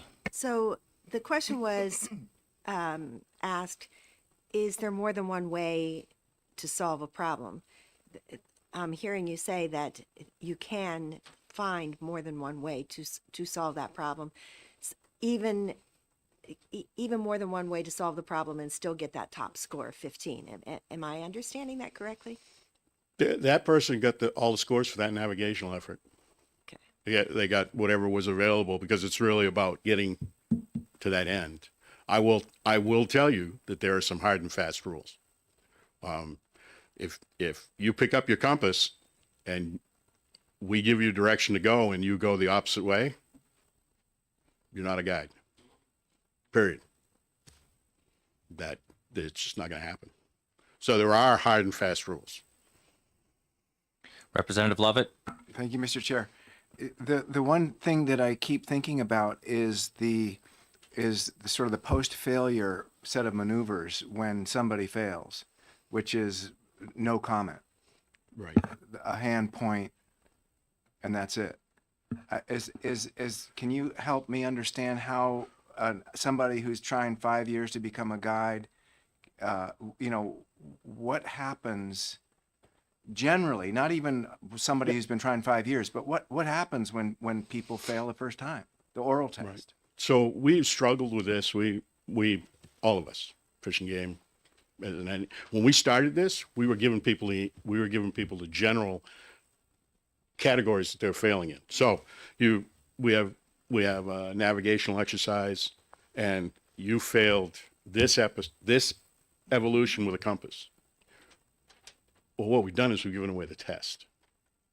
So what we found was that right now, I will tell you that I think we have 5 or 6 slots during the day. By the time the 4th person gets there, we have had to change tests because they have communicated with all the people that are being evaluated and communicated what the test was and what the answers were. So to answer your question, we struggled with this. We gave away the answers originally. We struggled with trying to not have to rebuild tests. Fish and Game would have had to rewrite tests every time we did a test. So I guess my answer in two, there are 2 sections. Navigation is one of them. It could be land or water. The other one is response to an emergency. And I'm not going to give away any secrets here. Either somebody's going to get lost or somebody's going to get hurt. And you need to respond to that. So no, we do not. And I'm absolutely sure that that's frustrating. I also know that if they took the class from the in-state evaluator and they call them up and say, hey, I had this and this is what happened, that person is in detail aware of what's going on and can help them get through that. We stopped doing that because we were literally having people come in and they would give me the answers before, when you'd read no, you're supposed to tell me that they're going to get wood. Representative Pearson? Thank you. In response to that, of people coming out and telling other people how to do that, there's a simple solution to that. You make up 3 or 4 tests, and no one knows what they're getting. We've got. Just as a we've got. Just throwing that out there. Right. We have. I wish that was true, sir. But I will tell you again, a brand new test by after the lunch break, the people coming in know what the test is. Literally know what the test is. Follow up. Thank you. You can't keep the people separated before they go in, so they can't go back and Oh, no, tell they- everybody? So they walk out and call all their, because we have one class, one school in so they know it is a small community. I mean, there aren't a lot of people doing this, Okay. and unfortunately, right? Okay. So they know each other, and I don't think that's a bad thing. I think so. The goal, I don't want to speak for the colonel, but the goal here is that we create safe guides. So in the end, them communicating with other guides, understanding what could have been better, and becoming proficient is the end goal. So I think that the goal is being met. I'm absolutely sure it's frustrating to go out and not know exactly what you got wrong. Thank you. Any other questions? I'm going to throw one at you that I've asked earlier. If this bill was amended to say that if you pass the written portion and the compass portion, that X amount of proficiency, showing that you kind of know what you're talking about, but there's a chance that maybe you don't test well when it comes to oral testing, or you don't test well with that particular tester. If there's the ability to request a retake of the oral and have a different person administer it, would that be a problem? I'm going to speak a little bit to the administration of the program. So if you pass the oral, what would be difficult is if you walked in, looked at me, and said, I want a different evaluator. I'm not talking about that. I'm saying right. you take the whole They test. pass the oral, and I'm and sorry, you pass take the written. pass the written, pass Yep. the compass. You take your oral, and you don't pass the oral, but you've proven that you in the written and the compass part that you know basically what you're supposed to know on those ends of things. You've gotten over an 85% or whatever the number might be. But maybe you've got a problem either testing with the way those questions were being asked by that person, or you have a problem with oral testing altogether. Would it be a problem to say the next time you go for the oral, it's a different person at your request? Somebody could say, I want the same guy. I really got along with him well. That's great. But if you specifically say, I would rather have someone different, would that be a problem? The only problem that I could foresee, sir, is that we can't always provide a guide, and that's fine because they can do it with 2 COs. So to take me or one of the guides out of the program, we're free. Every time we bring a CO in, you obviously I get it. know that would be the only and I would defer to the colonel. He's the guy that has to deal with that, right? But that would be the only. Given enough notice, it would be a real problem the day of the test. But the way it's written right now, sure. Given enough notice, I think that would be workable. I think I would imagine that the person could request that somebody different. You'd know who had him the first time, so when his retesting was scheduled, it would be a different person. But to be able to make that request, I think is maybe reasonable. I'll defer. I guess I have to. So that's defer why that I'm to the asking you. colonel. Okay. Yeah. Thank you. And if there's no other questions, thank you for your testimony today. Thank you, sir. The chair now recognizes Kyle Baker from the New Hampshire Wildlife Federation.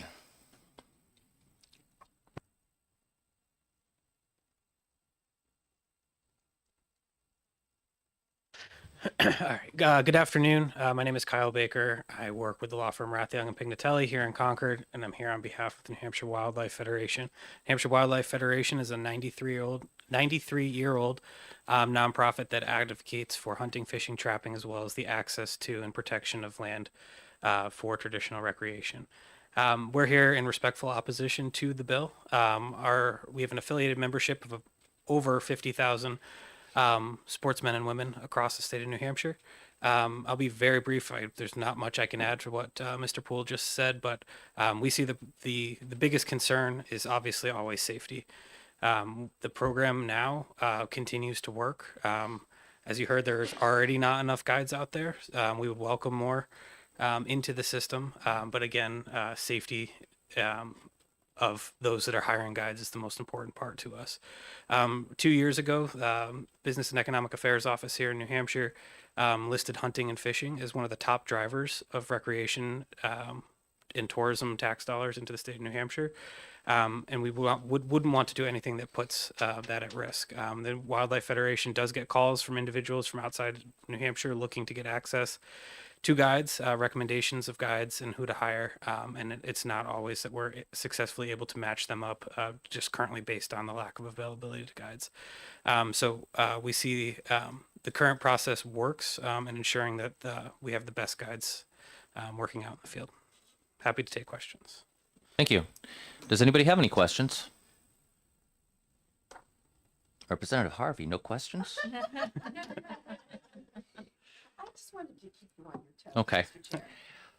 Seeing no questions, thank you for your testimony today. Thank you. And the chair will call the last speaker, Colonel Jordan from Fish and Game. Good afternoon, Mr. Chairman Spillane and members of the committee. Thanks for having me. So I'm Kevin Jordan. I'm the Colonel, Chief of Law Enforcement, New Hampshire Fish and Game, working in my 36th year.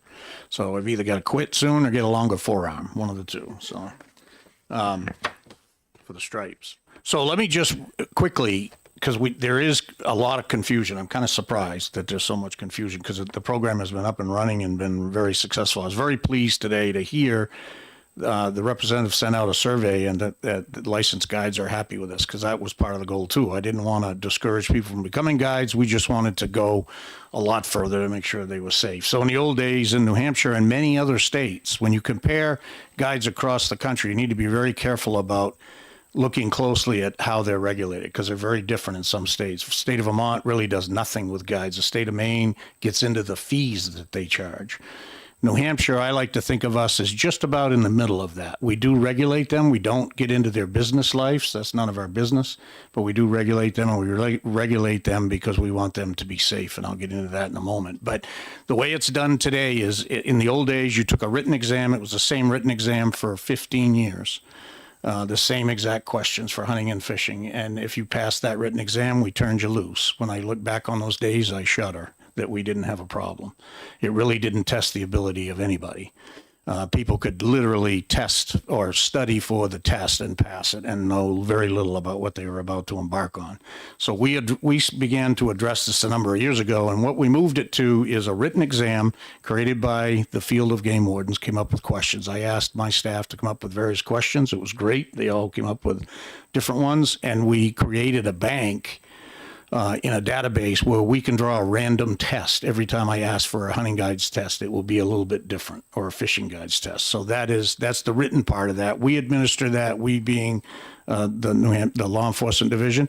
I personally get involved in that. I get down, we correct the test the day of the exam. I go out in the hallway personally and meet with each guide and go over the test question by question with an answer sheet. So we point out very directly what they missed. They will pass it the second time, and the reason for that is they test, they study for the question. I've given it to them. I feel it's important because we're going to test their abilities in the oral board. So I feel it's a good way to get them started. So most of the people who take the test will fail it once, they'll pass it on the second time, and that's because we literally go over it with them. So it helps them for the second time. So then if they pass the written exam, they come upstairs to the oral board. That's scheduled, as Mr. Poole told you, we do it twice a year. We do it in February and August, and the reason we do that is it's a big draw on staff time to conduct these tests and to conduct these oral boards, so we cut it down to twice a year, which seems to work pretty well. So, excuse me, they test in February. They'll go to the oral board about in March. And as Commissioner Poole mentioned, they'll be there for all day Mondays, every Monday in the month of March doing these exams. It is not run by the Guides Association, I can assure you of that. It is run by New Hampshire conservation officers. We have guides because our rule, we decided when we created this for reasons that Mr. Poole gave to you, which I think were great. It makes perfect sense to have those folks that are already doing this test those folks who want to start doing it. It makes perfect sense. Every oral board I was ever on, sergeant through colonel, that rank was on that oral board, and it kind of makes sense to do that. So I disagree about the guides wanting to keep this close quarters, and I'm going to give you many examples where I can prove that's not the case. So it's run by game wardens. I try to get 2 game wardens there when I can. Remember, we have 38 field officers from the Mass border to the Canadian line and from Vermont to Maine. And just to give you an example so you'll understand that better, the city of Concord has 80 police officers covering the city of Concord. I have 38 covering the entire state. So the scheduling can be a bit of a challenge at times. I do have a lieutenant. The other thing I try to do with this test is to keep it as consistent as I can. So using the same testers is important, using pre-written exams, and we have a number of exams for the reasons that you asked, sir. We do have a number of exams, and we change them quite often. We just went through a round where we recreated tests. I do that with the help of the guides. Licensed guides. It doesn't have to be a guide association, be any licensed guide. I take full advantage of Dave. He's a personal friend of mine. I know how he guides. I have great faith in his abilities. I think he's one of our more safer guides. He's certainly one of the most ethical hunters I have ever run into. And so I feel he's a great candidate to be on this. And he's retired, so I take full advantage of that. He's available whenever I call him. He has had other guides step in on occasion, and we've had great success with them as well. But Lieutenant Cheney usually runs this, and they split it up. I started it in the beginning, and we split it up in sections. So I would do the map and compass on this particular individual. We would have him step out, and we would score it. The guide would do the next section, and I'm going to guess that's the reference of one of my officers pointing to Dave to give the answer was because of that, was because the guide gave that section of it. I don't know that, but that would be my guess. Certainly there's no officer afraid to tell you if you fail the test. We do it all the time. So you are allowed to take, today they do the map and compass or the navigational section. They ask them to step out into the hallway. They get together with their notes to make sure that one didn't miss something or one heard something the other one didn't. So we get a consistent score, then they bring them back in. If they pass that section, we move to the next one. If you don't pass that section, it's safe to say you failed the navigation, and that's what you need to go study. In the old days, I would say to them, you don't know how to orient a map and a compass. And so I'd get them coming back, good at orienting a map and a compass. Then we moved on to navigation, and we failed again. So I just found it to be better to say you need to study up on your map and compass skills. That's the part you failed. We offer them, I hadn't heard it mentioned, we offer them a number of resources to go take this stuff. We offer a map and compass guy who is actually a retired just so you'll know how qualified this individual is. He's a retired lieutenant who started our search and rescue program that we have today. So he's very qualified. He does a map and compass training course on his own. There's a fee for that. There's a charge for that. We have an outdoor guide school that's put on in the state. Again, there's a charge. It's not, I don't know what it is personally, but I know it's not cheap. But I will tell you, we've had great success in passing graduating members of that program that have taken that program. So that's really what the program is running on, is the fact that we're doing this guiding test, and they will address it. We did have some issues with different schools testing or training for the test, training for the exact thing we test. They were literally giving instructions based on what we were going to tell them. So we had to address that. We do our best to try and keep that test changing so that we have fresh information, that people don't get the opportunity to do that. From this committee and 3 other times with this bill, suggestions were made. A number of them included, do you put the test anywhere where someone can see it? So I just want you to understand, we have taken your request or your question seriously. We put an old navigation test, a test we no longer use, but it is of the same model that we use today with different questions. That is on our website. If you go to Becoming a New Hampshire Guide, you will see that. We put up a map so you can see the type of maps that we use. We put up a lost person scenario section so you can see exactly what to expect when you're presented with that. That was a suggestion, I believe, my memory serves me correctly, from Representative Harvey. So we have done that. I will blame you if that doesn't work. We have a resource list on the website with 19 different publications that we garner all the questions from. So the questions are not secret. We don't come up with magical answers to them. We want people to get it. So we put the list of material there, study material, recommended study material. And then the other thing that I think is important here is when we talk about the Guides Association trying to lock this down, the one thing I will tell you that will counter this body passed last year an apprentice guide program licensing. And the Guides Association, I'd like to take credit for that, but I can't. It wasn't my idea. It was a great idea. The Guides Association came to me and said, we would like to start an apprentice guide program so that we can take individuals who might be interested in becoming a licensed New Hampshire guide out, be with them, and show them how to guide safely and appropriately in the backcountry. And so I thought it was a great idea. We presented it here. You folks agreed. You voted it through. It passed both houses. It's in the law that we can create it, and we are in. I waited for poor little Melissa to land here and get her feet under her, and then I'm going to hand her a package for rules so that we can design rules to create that. It was a great program. I think it will help for people that are struggling taking the exam. It will help them work. They won't be able to accept a fee, as we said in the testimony, but they will get an opportunity to guide with members of the Guides Association or any licensed guide and learn how to do that. And so those are pretty significant steps. The tests are available online. The resources are available online. We have a lot of resources for retraining. And I credit that to the success of higher numbers of people passing. So, and I know that was a question that was asked. But by the way, in New Hampshire in 2024, we had 170 licensed guides. In 2025, we had 185, and that's pretty consistent with what we have, 150 to 200 guides per year. The department doesn't do a lot to promote that. We don't promote guides. We do put a list on our website so that if people are looking for a guide, these are some of the names. We have to be careful about recommending people because we can be in trouble for recommending people. But if someone doesn't understand how to hunt and fish, we want them to go to someone responsible. And the other thing I want you to understand here, and I think is the most important, we are taking these people and they are taking folks out into the backcountry that have never been out in the backcountry or have very limited experience. That is a huge responsibility. And we want to make sure that the people we're turning out there are safe, that they understand the laws.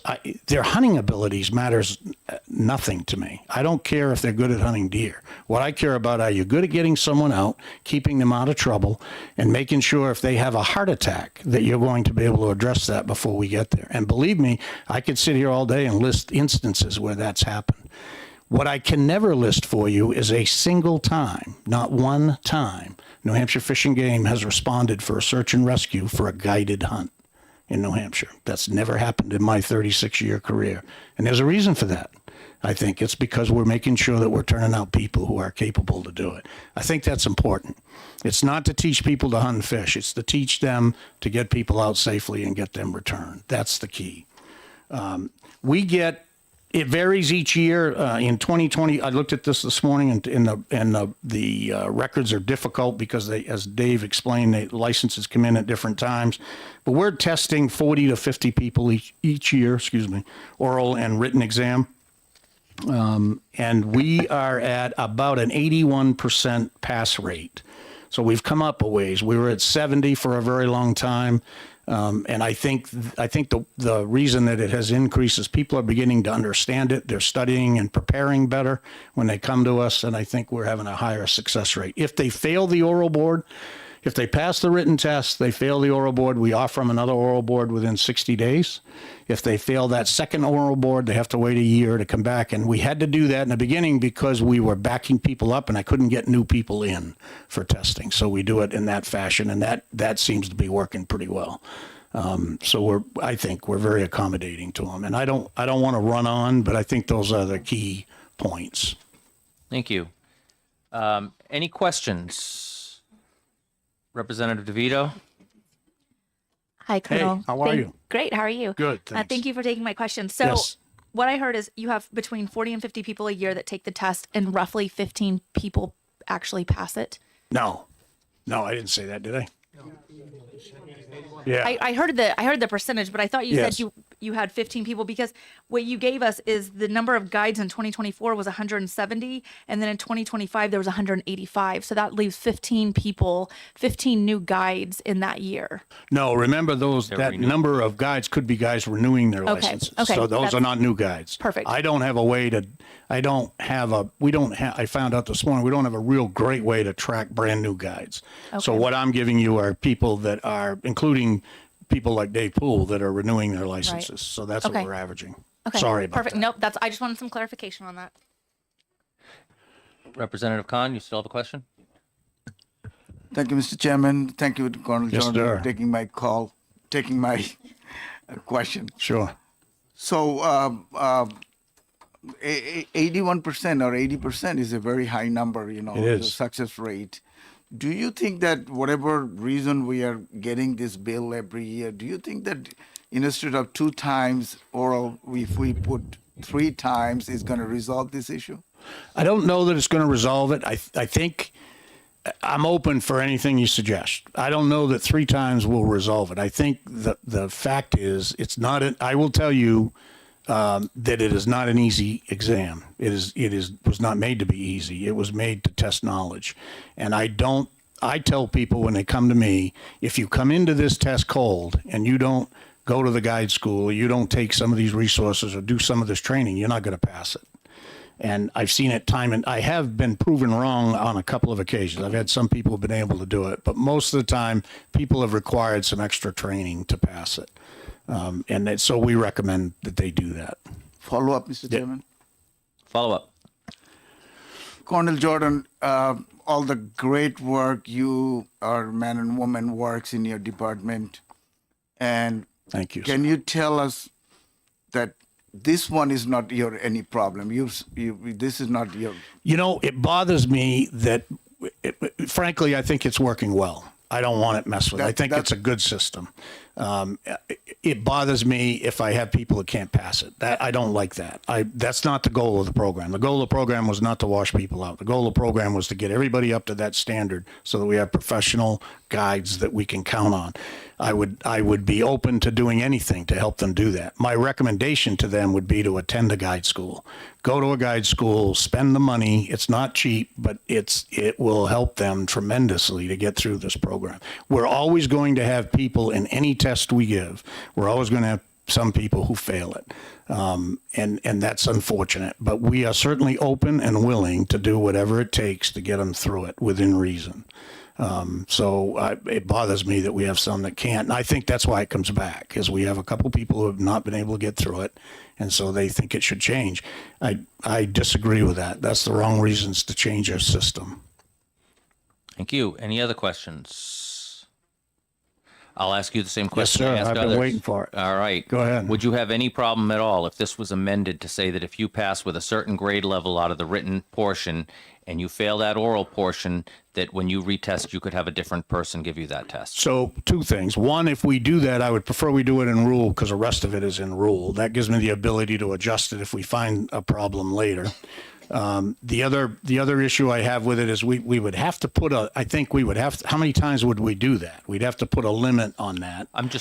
My thought was the second time they come back, they get to pick a different person. Yep. And I think we'd have to work on, and we could do this in the rule, but we'd have to work on, some sort of fair notification because it would take time to do that. I don't want to, and then do we allow the person to do it once? That would be my suggestion. And if they fail that time, then they fail. I just don't want to create a situation where I've got to get a different guide and a different officer each time.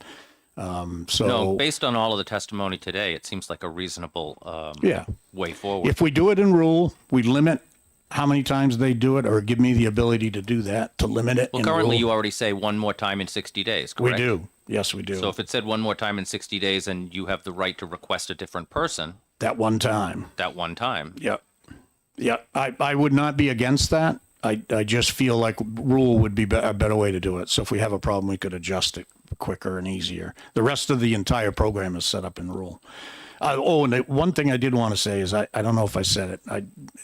We try to get 2 officers on the board. I don't always succeed in doing that based on schedules. But you did mention that. Did I? We always do it with 1 officer and 1 guide, at least. Thank you for your answer. I just have one more question because I don't know if I'm the only one wondering. You mentioned this was 170 guides in New Hampshire and then 180 something, 185. Yes.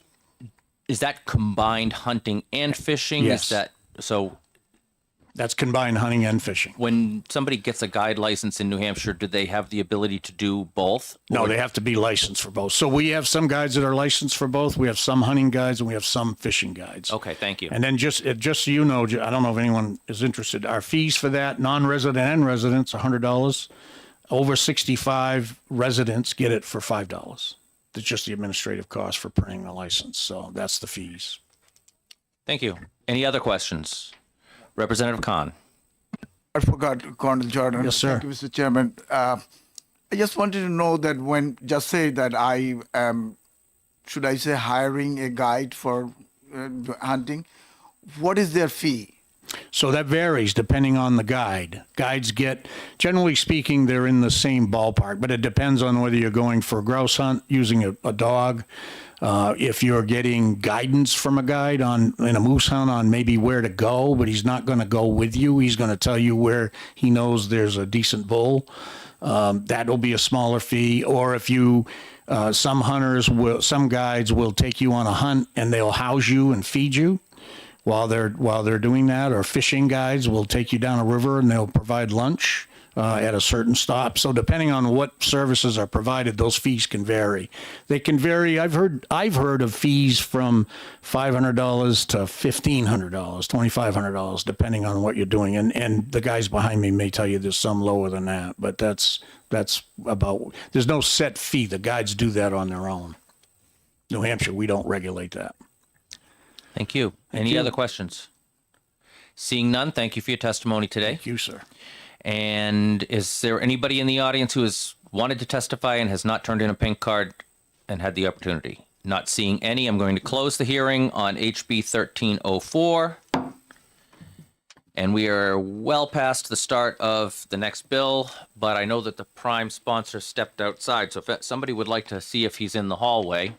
He gave me a statement. He gave me something to read. Oh, so are you going to introduce the bill for him then? I can, yeah. Then you should do that, and I will recognize you. Sounds good. Fill out a pink card if you could when you're done. You don't have to do it now. You can do it at your seat. I'm going to open the hearing on 1314 FN, and I am going to recognize Rep. Fox. There's Howard's, but. Thank you, Mr. Chairman. Reading this on behalf of Representative Heath Howard, who is the prime sponsor of the bill. And Representative Howard said, "This legislation was brought to me as a direct request from a constituent who believes, as I do, that we must do more to help our 16 and 17-year-olds stay engaged with our natural environment. By removing financial barriers, we encourage young people to develop a lifelong connection to New Hampshire's outdoors and foster a new generation of conservationists who will appreciate and protect our state's resources. While I believe this is an excellent policy for the future of our youth, we must also acknowledge the practical challenges presented by the current proposal. The Fish and Game Department is a self-funded agency and has stated its opposition to the bill as introduced since it carries a significant fiscal note that we cannot ignore. This is a steep fiscal impact for an agency that relies on these funds to maintain the very habitats and programs that we want our youth to enjoy. Because of these financial complexities, I'm very much open to the idea of referring this legislation to interim study. This way we can pursue this policy without jeopardizing the stability of the Fish and Game Department.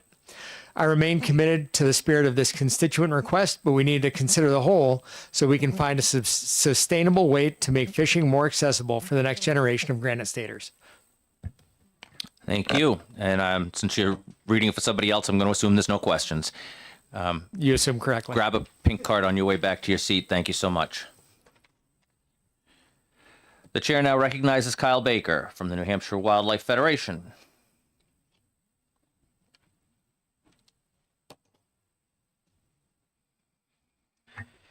Hello again. Still Kyle Baker, still for the New Hampshire Wildlife Federation. I'll be really, really brief. We oppose this bill simply because of the increased fiscal burden on the Fish and Game Department for losing those licensed dollars and the match that would come from federal funds.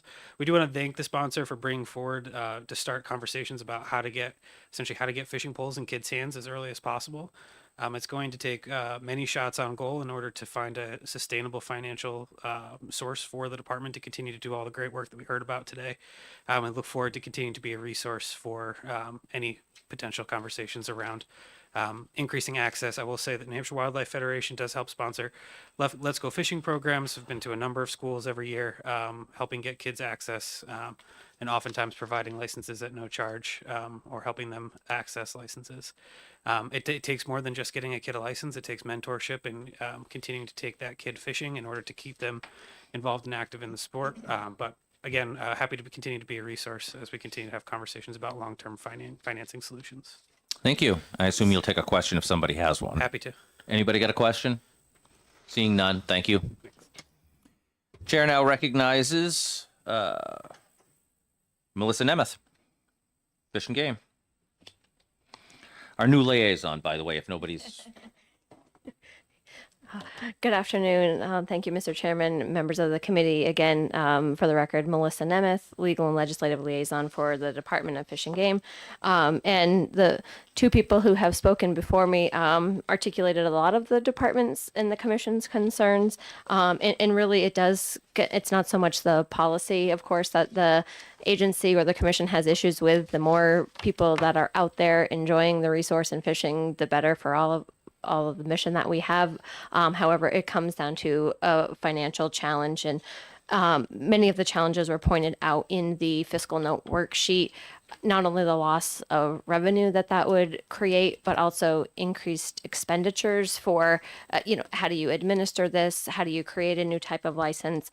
So there are those types of challenges that come along with administering any new kind of license, and it could also unintentionally affect federal Pittman-Robertson matching funds, which could then lower the state's allocation for other projects that it undertakes. And so, and I know clearly, I know that the prime sponsor wasn't here, but given his testimony and in speaking with him, he clearly understands the challenges and does not want to jeopardize any of that, which, the department really appreciates. And to the extent we can continue to work with folks on trying to come up with some solution to help out with this, certainly willing to do that. Thank you. I'm going to start out with a question myself, because I just wanted, not that it's going to make a difference, I think, in the disposition of the committee, but I'm just curious about the numbers. On the fiscal note, it said it would recognize a $235,000 per year decrease in revenue. Does that include just the direct revenue from the sale of fishing licenses in the state to people that are between 16 and 18 years old that this would affect, or does that include the matching funds that come from Pittman-Robertson? I don't know. I would have to get back to you on that. All right, thank you. Any other questions? Representative Pearson. Thank you. Two-part question. Is there let me phrase this right. What is the license fee for somebody under 16 years old? If there is one. It's free. It's free under Okay. 16. You're not required until you're And 16. then after that, what is the fee for a 16 or 17-year-old fishing license? It's the same as it is for anyone. The fee is the same, and I believe it's around $45 or $47. Okay, thank you. Any other questions? I'm going to throw one more at you. That aligns with the same age that you have to get your hunting license and all those other licenses, correct? That and is if we correct. did bump it to 18, suddenly we'd have a mismatch between when you needed to buy a hunting license versus when you needed to buy a fishing license. That's correct. Thank you. Representative Lovett. Aren't there days in the season when an individual can fish for free? Yes, there's one in the summer, usually in June, and one in the winter. We just had one in January, so you can experience ice fishing and Twice a or year. regular fishing. Yes. Follow up, or are you done? I think I'm tired. I'm just wondering because the mic stayed on, so I didn't know. All right. Any other questions? Seeing none, thank you. Thank you. And it doesn't look like there's anyone else to testify, so I will close the hearing now on HB 1314. And I will ask the committee if they want to exec either of the last two bills or both. Do you have a particular order you'd like to look at them in? We just finished 1314. Would you care if we start with that one because it's right in front of the clerk? If we do HB 1314, can we caucus after that for the next one? Sure. All right, we'll do 1314, and then I've had a request for a small caucus before we do the other one, so I'll accept that request, and we'll have a short break with a caucus before we do the last one. So at this point, I'm going to open the executive session on HB 1314, and I'm going to look for a motion. Who hasn't had to write a majority report that wants? You know what? Who wants to make a motion? Representative Tudor, I'll let you make the motion. Thank you, Mr. Chair. I move inexpedient to legislate on 1314. We have a motion of ITL. Is there a second? I'll second it. Seconded by Rep. Harvey. It's been moved and seconded. Do we now have any discussion? Does anybody want to make any comments on this? Seeing none, I will ask the clerk to call the roll. Thank you. This is on HB 1314 for a motion of ITL. Vice Chairman Mike Ouellette, Yes. Representative Khan, Yes. Representative Smith, Yes. Representative Tudor, Representative Aldrich, Yes. Representative Durkin, Yes. Representative DeVito, yes. Representative Harvey, Sorry, yes. Representative Fox, Yes. Representative Levitt, Yes. Representative Jacobs, Yes. Representative O'Rourke, Yes. Representative Pearson. Yes. That is Chairman. why. You know what? It's because you're at the top, and when I get down to the bottom, I'm like total vote. Let's go, Chairman Spillane. Yeah. Yes. Thank you. I'm gonna have to. That is 13 yeses and 0 nos. Move consent. I was just going to ask you if you were going to do that. Any objection to consent? It is consent. And we will now break for a caucus. I'm wrong. That was 14-0. 14-0? Yeah, Okay. sorry. Sorry, the number was 14-0. Sorry. I'm thinking we only need probably 3 minutes, but Yeah. okay. Well, just, yeah, go, while we're caucusing, go for it. So, this one, I would be in the bill, but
I have a bill that's being introduced, so I'll have to drive over here. Oh, you will have to, Yeah. yes. Unless you find someone else to introduce it for you.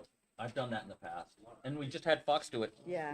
So, Well, I good think- job, thank you. Yeah. I tried. I lost Big scramble, I think I'd I'm rather be there. I voted against myself. I'm going to open the executive session on HB 1304. And I'm going to look to Rep. Lovett for a motion.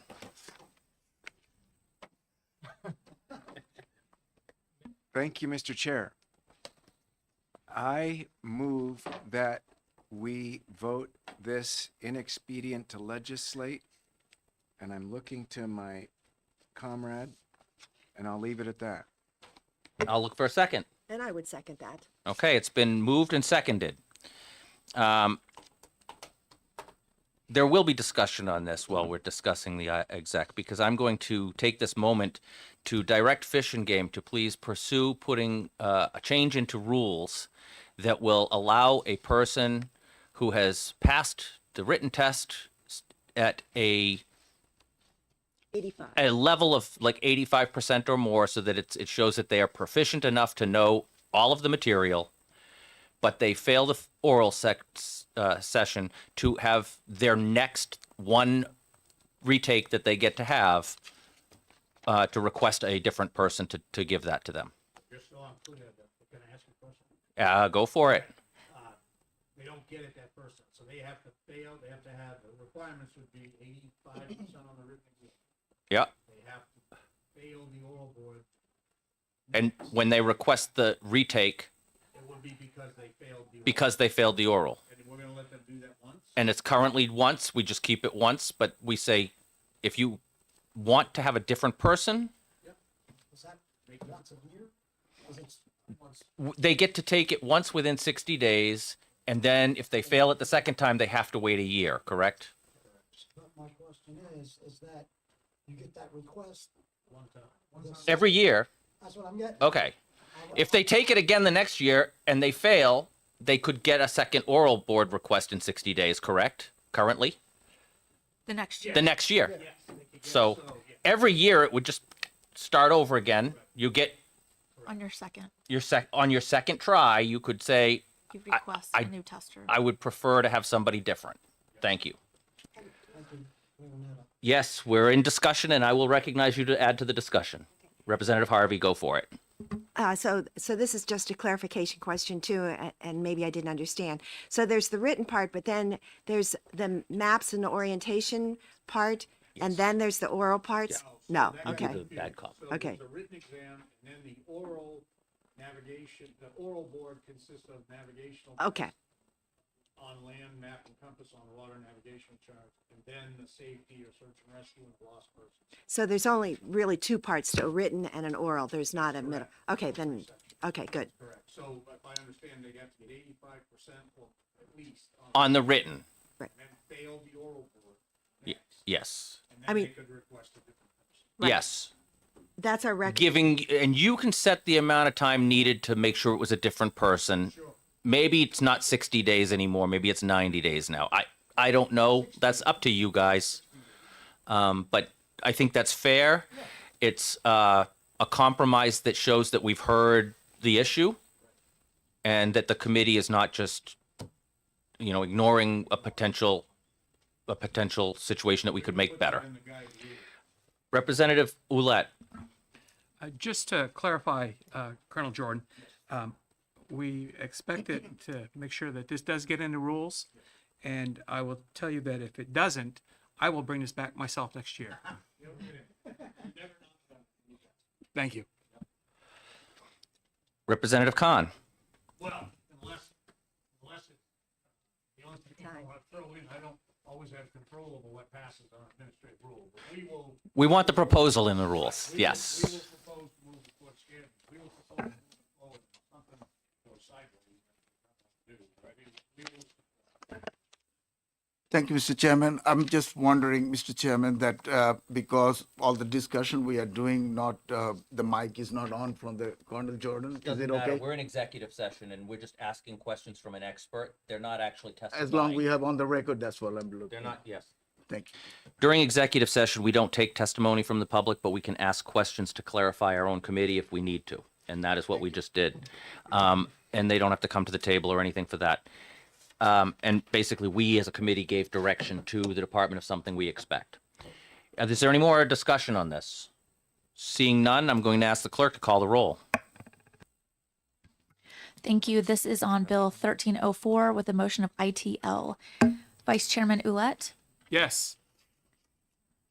Representative Khan, Yes. Representative Smith, Yes. Representative Tudor, Yes. Representative Aldrich, Yes. Representative Durkin, Yes.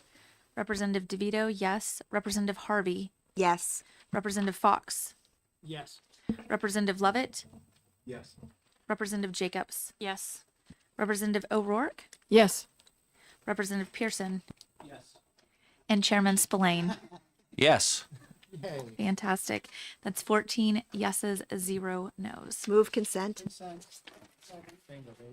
It'll go on consent. I don't see anybody objecting to that, and it was unanimous. So, Do you need- Representative Lovett, Yeah. a majority report. You, I'll screw you. your ranking member can help you too.